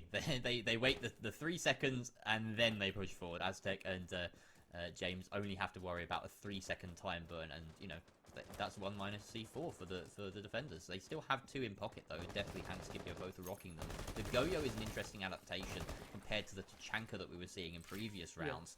And I don't know, because honestly the Tachanka was not the worst pick here. It was doing its job. Maybe they just want someone that can be a little bit more active, because it did turn out that on Team 9's successful attack, they kind of just stormed the site and there weren't enough guns up to get the refrag. So that could be one of the sort of differences they've decided to make. And they do have these shields up in similar locations. It's the same hold, just without that same utility. Will it work as well? Because you don't have smoke canisters to replace it, even though he, could bring that shield. So maybe because it is just a little bit too easy to take in this instance. We see the grenade, for instance, claim that 1 shield, and the second one is protected by an ADS, but it might not be enough, because honestly, these are sightlines that the attackers have already without even stepping inside the building. There it goes. I was so... Why did the Cute Machine just walk up to that split door and just leave himself open? I think he may have panicked and accidentally shot the Goyle shield. I'm not too sure if that was a nade. I don't think he did. It looked like it was a God 6 or a nade or something, but the most important thing is that it's gone. Right. I had a joke to make. Oh, that's what it was. I was going to say when you were talking about how they just kind of walked into site and went berserk. I was going to say, I guess you could say they sieged the site, but like oh my god, moment's that gone. is the worst thing. Yeah, you loved it. You're literally the Leonardo DiCaprio meme right now. Yeah, pointing at the screen. Listen, I am literally the worst. I'm the worst with dad jokes. I'm probably going to get hate in the chat. I don't care. But right now, the push is coming through. Right gets the first initial frag, and it looks as if Angelix is going to chase. But the C4, I believe that was a C4, has downed him. James has picked up Cute Machine, though, and it's all up to 3 remaining players. 45 seconds remaining, and oh, what a great flank by Scipio. He's still carrying this team on his back, trying to make sure that they are alive, and slowly the clock ticks down. No one can pick up right, as well, if they put a foot wrong, they could be the ones that are getting picked up. There's also that big massive hole, but Mali putting a hole in DJ7's head. Benji is potentially going to start to move through, but Scipio taking a huge amount of damage. It's all down to Benji now, as James has picked up that frag, and well, the attackers force Benji out of sight, and out of mind. Team 9 equal out the round count. It's 3 each, and well, the sides are changing. It's all up to, well, different roles now. Team 9, they can sit and wait for IOM's push, but it was the push from IOM that was the worrying aspect of their game, Jerry. The attack has not been convincing at all. These teams just can't be separated, though. And look at that, Reich and Scipio on exactly identical stats across the board, minus a little bit of difference when it comes to trades and refrags and headshots. But look at that, 83% cost, 1.67 rating. They are the players that are making the difference for their sides right now, hands down. No one even comes close, and it needs to stop being a one-man show for both of these teams, because clearly when it comes down to that, they just can't be separated. One of these players that we know are capable on either side that aren't those two needs to step up. We need to see Ainu start coming out of the woodwork. We need to see Cute Machine, who has had a fantastic day so far before this map, start to come out of the woodwork. We need to see everyone, all the supporters that we know are capable as well, to start coming out of the woodwork, because it's not a one-man game. This is a team game, and you don't win it on individual skill alone. We've seen so many times those horrible ranked screenshots from, your favorite players, from your Citizens, your Pengus, etc., where they hit like 22 frags and they still lose 5-4 in a ranked game. How does it happen? Because it's a team game. You can't just be a gunner in this. It's not CS:GO. You've got to be entirely operational as a whole squad. So, with that little rant slash TED talk out the way, we're going to get onto our second split. Team 9 on defense. This is their map. We saw a completely different team on Consulate after the split, when they got to come onto their preferred side, they were so resolute. They took it very cleanly in the second half. So if we're going to see them clean sweep IOM 3-0 in this best of 5, it could be here and it could start now. Definitely could. It seems as if IOM have resulted back to their old push of coming from the master side. This is something they tend to do quite a lot. They go for the path of least resistance, and well, as we can see from the blue outlines, it seems to be that case. I believe, I can't remember which match it was, but IOM actually changed it up. No, it was against a Veggie Patch. They changed it up and went flat on their attack, and it was I was really questioning it, but they started to really do well on that attack. But whether that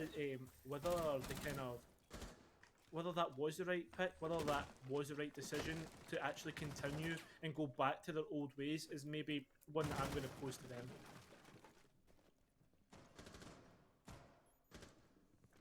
Slow progress. But progress nonetheless. As Cute Machine finds Aztec from the 90 window.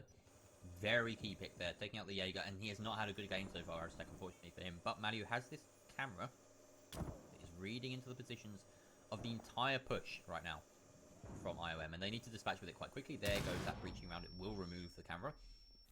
Now Malu here has to be a gunner. He's got the option to send some impact nades to try and deny that wall. In fact, does he?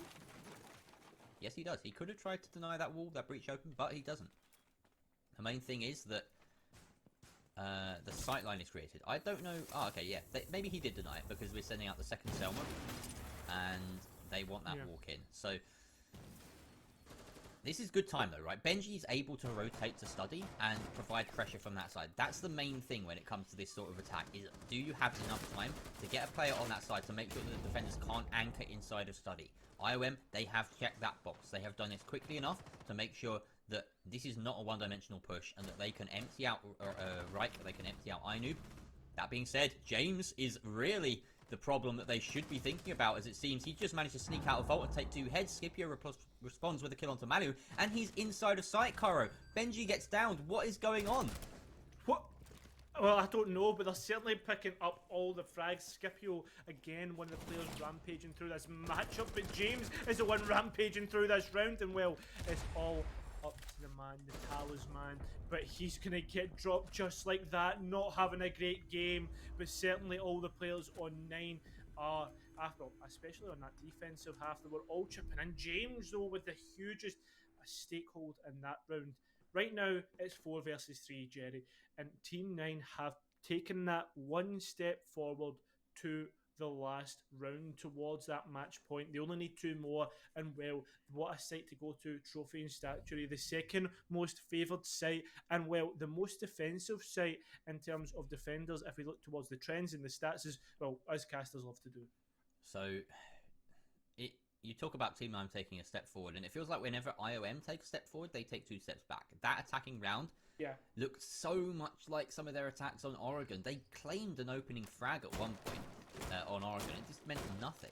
For the rest of their rounds, they couldn't undo that stat, basically. If they lost an opening frag, they weren't going to win a round. But that was a round where IOM, they had a handle on it. They managed to get that opening pick onto 90, and then they got the breach open. They had plenty of time to pressure from study, but they let Ainoob just slip under their fingers, slip through the net.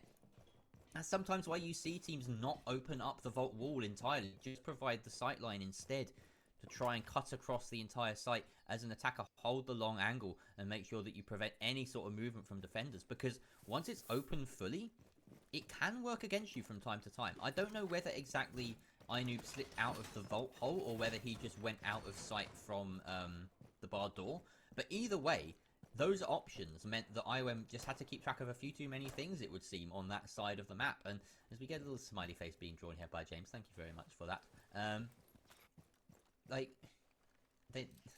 Team 9, they're clearly happy, right? They really are happy, and Jerry, like, I mean, why would you not be? They've already read into IOM's push. Again, the path of least resistance has already been read into. How do you not know that Reich's there? A double kill on the round already. We're not even past 30 seconds, and maybe even a third, but no, shut down just like that. Jerry, that was a complete misplay by IOM. That is I mean, the frustration of watching them in this match so far, giving away those 2 key frags. Come on. Yeah, I mean, that's just poor drone work, essentially, isn't it? There were a couple of bodies inside of Study at that point in time. Like, Reich had support, so how you take that fight without any sort of, like, worry in your mind is beyond me. Like, you need to be droning that. Thankfully, they are droning Master Bedroom before they make their way in there, but they're already a man down, and they barely started the round. They've lost some key pieces of utility. A lot of soft destruction. The Ashe and the Yana each carry with them 3 explosives. Like, you cannot understate how important those are in this meta, especially when you've got, you know, well, I mean, not even in this meta, in the meta that Team 9 are utilizing right now. They've got so many, like, capture utilities. They've got a lot of bulletproof utility. They've got a shield. Yeah. No way of dealing with it really on the side of IOM. At least not enough throwables to have to be able to deal with it competently. And it just keeps getting worse and worse, as you said. 1 step forward, 2 steps back, and well, the 2 steps might be giving away 2 rounds just like that. We are seeing some hard reach, or hearing some hard reach being done. Benji is down, and well, the C4 goes out. That's going to confirm the down, or confirm the kill, I believe. And well, Cute Machine has picked up James. It's looking a little bit better, Jerry. Let's not kind of look away from that, but Ainoob has walked in without anybody known, takes out Cute Machine, all up to DJ7, but he can pick up Mali. Does know there's a player coming from behind, but reacts too late. Still looking at bulletproof cam, maybe giving away too much information, but no one's on it. That we can see from no blue lights. 25 seconds remain. It's getting worse and worse, and Ainoob will pick up the frag. 5-3 on Villa. 2 rounds to go. This is what I was worried about for IOM. This is what I was excited about for Team 9, because they look like a different team on defense on their map picks. This is why they bring us here. This is why they brought us to Consulate. Their holds are resolute, and it's brilliant to see, but at the same time, IOM are making it a bit easy for them at times. Like, that last, the 3 versus 4, I didn't want to say it at the time because I wasn't entirely certain, but it was a down from the teammate that caused the 2 versus 4 in that situation. Like, he went in the window, and there was perhaps a pre-fire past him that connected with the teammate. And when you're in that closet room and there's such an open setup from the defenders, it's far too risky to go in and try and res. So they just didn't get to. They had to fight 2 versus 4 by their own making. This is IOM at, you know, the kind of stumbly variety of IOM. This is really problematic because it's like, we've seen them do this before. We saw this in Oregon where they just couldn't seem to get anything right no matter how hard they tried. And I mean, Team 9, credit, they are really firing on all cylinders. Reich especially is putting up the numbers. I just don't want this to be the case of, like, you know, we get to the final and Team 9 have won it, but even more so, IOM have lost it. Yeah, and that's the huge point I need to make, is the fact that IOM have had the opportunity to win it.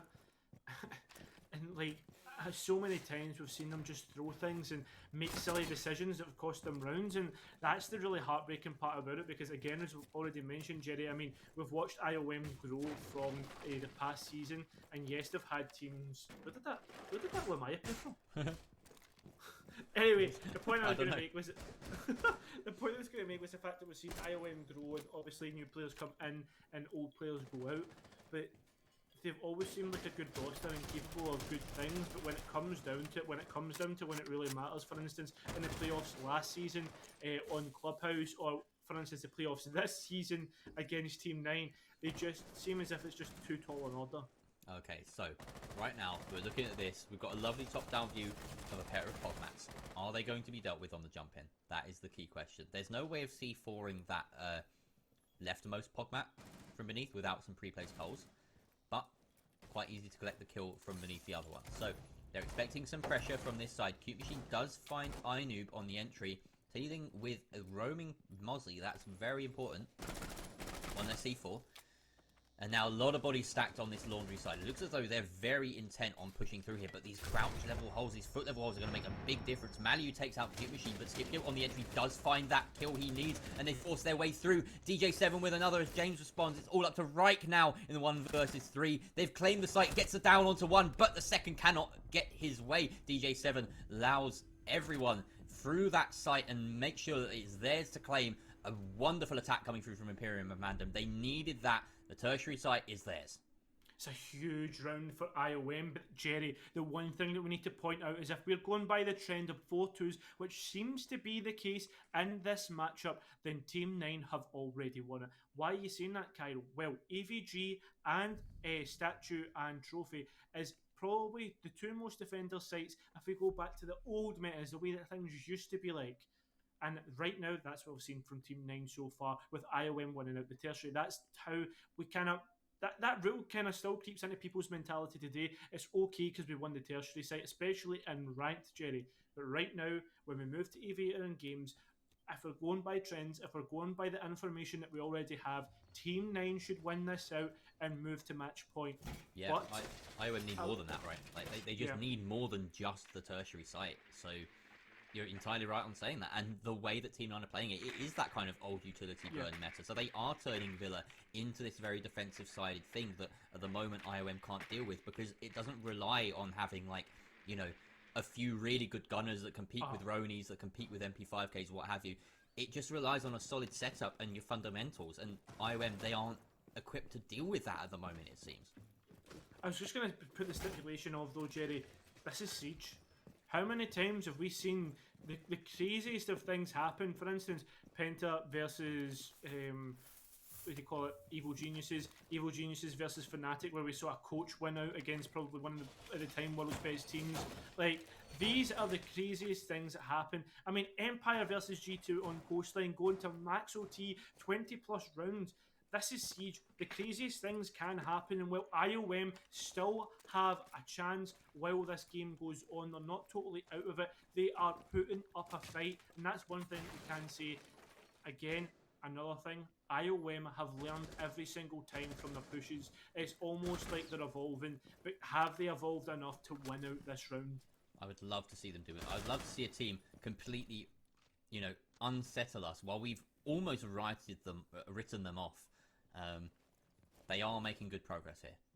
They have got control of this entire northern side. Very little resistance coming through from Team 9, despite the fact that they could be bringing this Valkyrie to try and contest this sort of area. They know that Nomad's in play. They know that IOM are very intent on bringing a fair amount of claymores, it would seem. So it's just not a thing that they want to do. They don't want to try these flanks. They don't really have anything. They don't have a single C4, in fact, to try and leverage from beneath. Despite that, you can see James lurking, and I don't think he's ever going to get any value from here. He's got no impact either to provide any sort of dynamism to his play. He's just got to hope that he gets past a Claymore and an air jab. He can spot out the air jab, clears that. The Claymore is also within his reach. It'll be a very difficult one. Does manage to clear that too. He slipped under the radar, Cairo, and the question is, do IOM have a backup plan? Do they have a flank drone? That's already two pieces of flank utility. Definitely is looking his way. Let's expect this perhaps. They're pressing forward right now, IOM. They don't want to be caught between the rock and the hard place, but the rock of James, such a solid player for IOM, will be the one to strike. And now it's sticks and stones as everyone tries to scramble to make sure that they're safe. They know that they've been flanked. They can't respond in time. James escapes with the bailiff on the hatch. Riker's claimed top of red stairs. What is this? IOM, they've let it slip. DJ7 goes down. Cute Machine finds Aztec, and Ainu responds onto Cute Machine. 2 versus 4 now. IOM, they've fallen apart at the seams. Team 9 are ripping them apart. Everyone on IOM, the last two, they're trying to do something. Scipio forcing his way up these stairs. He sees his teammate inside of Study. They're just trying to pinch between the site as much as they can. James, though, is down the red stairs right now. Aruni Gates at their in front of them, just keeping them at bay. And he knows that the flank could come. They finally try and pick up the diffuser, but that 90 cam is still up. What is going on, IOM? You're missing so much here. Oh my goodness me, Scipio on 90, 15 seconds left, sends a nade through the drone hole, but can't find anything. Expecting the flank, sends another nade downrange. This might connect, but doesn't quite. The down comes through, James confirms it. Ainu takes out Benji, Team 9. They just couldn't get, they didn't get caught in that round. They were like, oh my goodness, they were so wily. They genuinely just look lost. And do you know something? See letting James be able to creep up on the flank was a biblical mistake. That was honestly a mistake of epic proportions that essentially could have already cost them this. And well, Team 9 are 1 round away. IOM could easily win this out if they just stop making mistakes, but they keep hemorrhaging these mistakes. They keep hemorrhaging rounds, and well, at this point, I think it's just too far gone. I think the wound is just too far, and I mean, Team 9, they're really sticking their finger in it. They're really rubbing the salt into this wound. Can IOM fix it? I don't think they can. I think this is Team 9's on this round. I think they're just about to take it here on this specific one. Could be match point, map point, championship point for Team 9. 1 round away from winning it in such convincing fashion. They could 3-0 IOM right here, right now, and it's a trophy defense that they have to do it on. Certainly, you've got to be backing them for this. They have looked absolutely sound everywhere besides their tertiary on these defenses, and the way they set up against IOM last time here, they had a bit of roaming play that certainly gave them the edge, right, with a couple of openers. But even then, the hold was strong. If it was done the 5 versus 5, you could still see them winning it. So, IOM, they need something incisive. They need a scalpel right now. They need something to just cut through. Find 1 or 2 of these opening picks and roll with that. They just haven't managed to find that at all this game. It looks as though they are maybe making the call to go fairly aggressively for this northeastern side. It could be a rush strat potentially. We'll hold reservation. We'll reserve judgment for the time being. James just lurking in the basement, expecting this push potentially. So if there is a rush strat, it will be met with some resistance from James. I mean, this is the thing. I feel as if it is a rush strat, it really could be a misplay. And I mean, I want to go back to the point you made just previously, where they need to be like a scalpel, they need to be surgical. And this is superlatives that we were using against Team 9 and for how they were pushing their attacks. And that is just the difference. Like, it's the way that we're describing them. IOM look as if they're fumbling their attacks, whereas Team 9 look as if everybody knows their positions and knows exactly what to do. This time is very different in what they're approaching and what they're trying to do. They're not coming from the path of least resistance. They're going flat, they're going direct, but by going direct, they need to go below, which just now they're doing. They will end up reaching one of the roamers. That will be a barrier that they will have to either trade out or win out. They can't let the roamers persist. They can't let the roamers pop off and, well, oh no, this could be huge. This angle into sight here, Jerry Inoob may have been droned out, though the reaction from the attackers hasn't come through yet. Will they pick up a frag? Oh, he senses one. He sniffs on right close by. He's just going to hold this fairly passively. Doesn't need to be lethal here. He just needs to be a pest, and that's exactly what he will do. Takes a couple of pot shots and then flees for the hill. Well, basement. Oh, but he's met with Benji, who takes him out on the flank hold. Very nice pinch across the map from IOM as they get that advantage early on. Maliu fighting through the hatch, but he needs to be wary of the presence inside of bathroom from the attackers. A couple of nades, or rather the lifeline double coming out from beneath. That's a nice one. Don't see that every day. Empties out Maliu, and now the defender's forced into these playmaking situations. Aztec, only 1 and 7 today. He needs to hit his shots now more than ever if he wants this flank to go successfully. Cute Machine empties out Astro, but they don't expect him. Oh, the grenade dropped. It doesn't hurt him, but Cute Machine is above to lock him out through the hatch, and now Reich has to clutch up huge. He picks up 2, and Destiny and Scipio now stand between him and a victory. Almost hits the headshot, and now connects with Scipio. He gets the down. Diffuser is in the doorway, and now Deathly in the 1 versus 1 has to find the kill onto Reich. 15 seconds left. Not really any time to plant. He knows he's in master bedroom, but he could strike from any angle. Worms his way through into Trophy. Has the opportunity to set Diffuser down. Takes a couple of shots his way. Reich is now pushing forward. Deathly deciding to stick it. Pops up. 1 second left. Reich has done it, everybody. The 1 versus 4, I think it was. And he plays out the timer. Team 9 take Villa, and they take Bull Season 3 3-0 in the grand final. 9 play days, 3 matches in the upper bracket, including the grand final. 6 or 7 maps against IOM, and they haven't dropped a map since July 13th. That is your champions. Your champions being Team 9, emphatically winning that one out. And Jerry, the best way to describe this matchup was that last round. Reich pulling that round from the white knuckles of IOM. It was all trades, but they couldn't work in unison. They couldn't shut down Riken well. I mean, the wind will be hit out of IOM, and will they continue into next season? That's a question I've got to ask.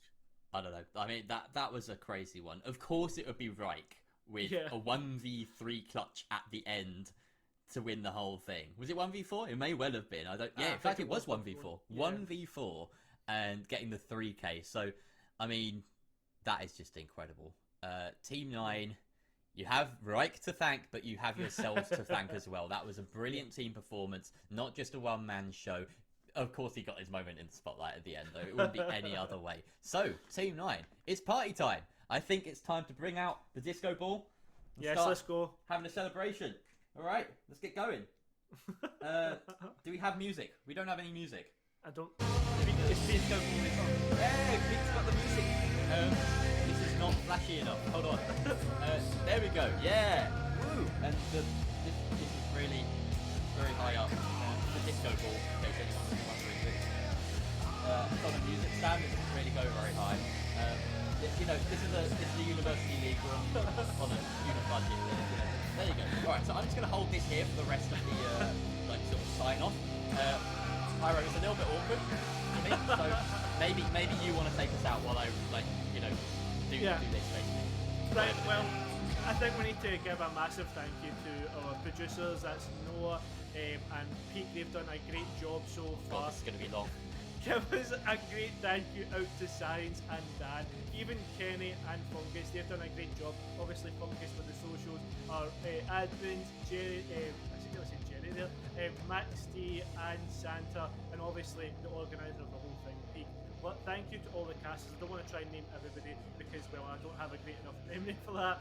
But this has been Buell Season 3. This has been the grand finals of the playoffs, and well, what a banger it's been. Thank you to every single player that has joined in this season, and well, I hope to see you all next.